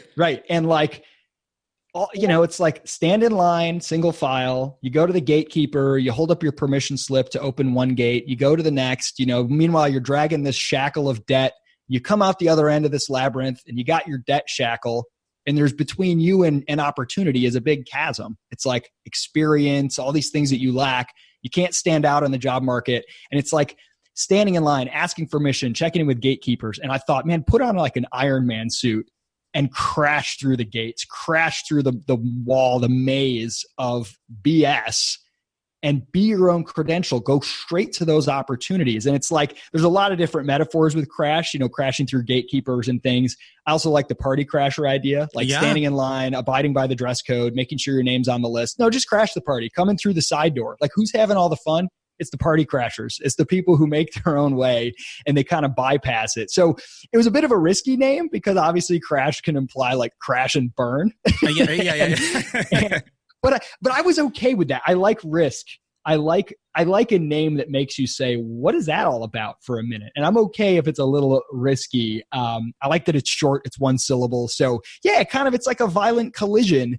And that's not necessarily a bad thing. Sometimes you need to shake things up. That's what that was my first thought, that it's aggressive, right? I like that it's aggressive, and it's kind of an answer to the permission mentality that school inculcates, and higher education for most people only reinforces.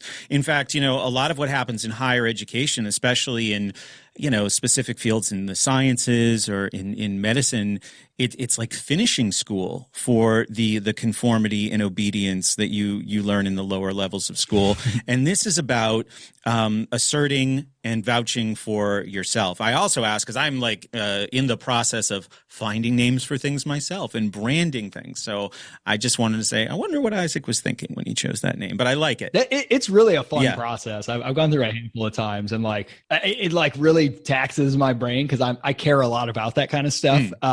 But it's a really fun process. So excited to see what you come up with, Brett, for what you're working on.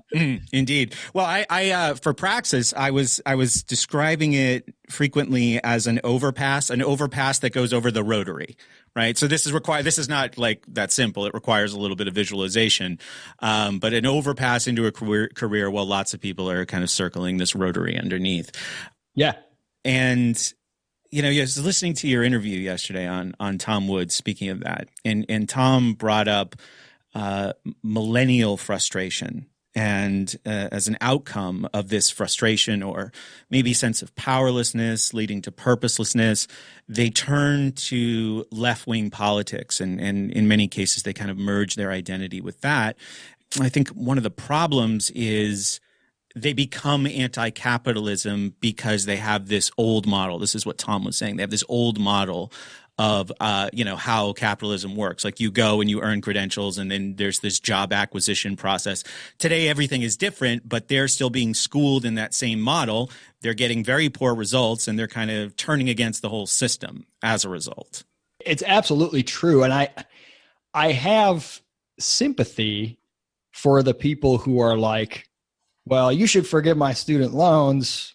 I got ripped off. I mean, I'm not, from a policy standpoint in favor of doing that, right. But I get it because your whole life, like you come out on the market, you're 25 or whatever, and you've spent your whole life following the rules and getting good grades and being an honor student and doing all the things everybody around you told you. It doesn't matter. Go into debt. Doesn't matter how much. It's an investment. Don't worry about it. Go to school, get a good grade, blah, blah, blah. And then they're all proud of you and they all praise you. And all the signals you've gotten, all the reinforcement you've gotten your whole life is that doing these types of things are good, are praiseworthy, whatever. And by these types of things, I mean school types of things. Right. Like, and if you innovate, it's called like cheating, or, you get banned from selling sandwiches in the lunchroom as a side business, or everything that's like innovative, entrepreneurial, experimental, not good, not good. And so you come out and everything you've been told by everybody in your, teachers, parents, often, and administrators, et cetera, you come out on the market and nobody wants to pay you.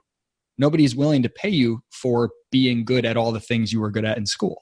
Right. And your options are be mad at the market and, go move back in with your parents. Go work a job that you feel is beneath you, which I don't think is the right way to look at it. But, go work a job that you could have worked without a degree, Starbucks or whatever, or go back to school and try to become a professor, because really that's what school is best at teaching you how to do. And there's only so many jobs for those, but then there's a lot of disaffected, adjunct professors or whatever, who are the people that just kept going. They kept doubling down because they didn't know what else to do. And I get it. I mean,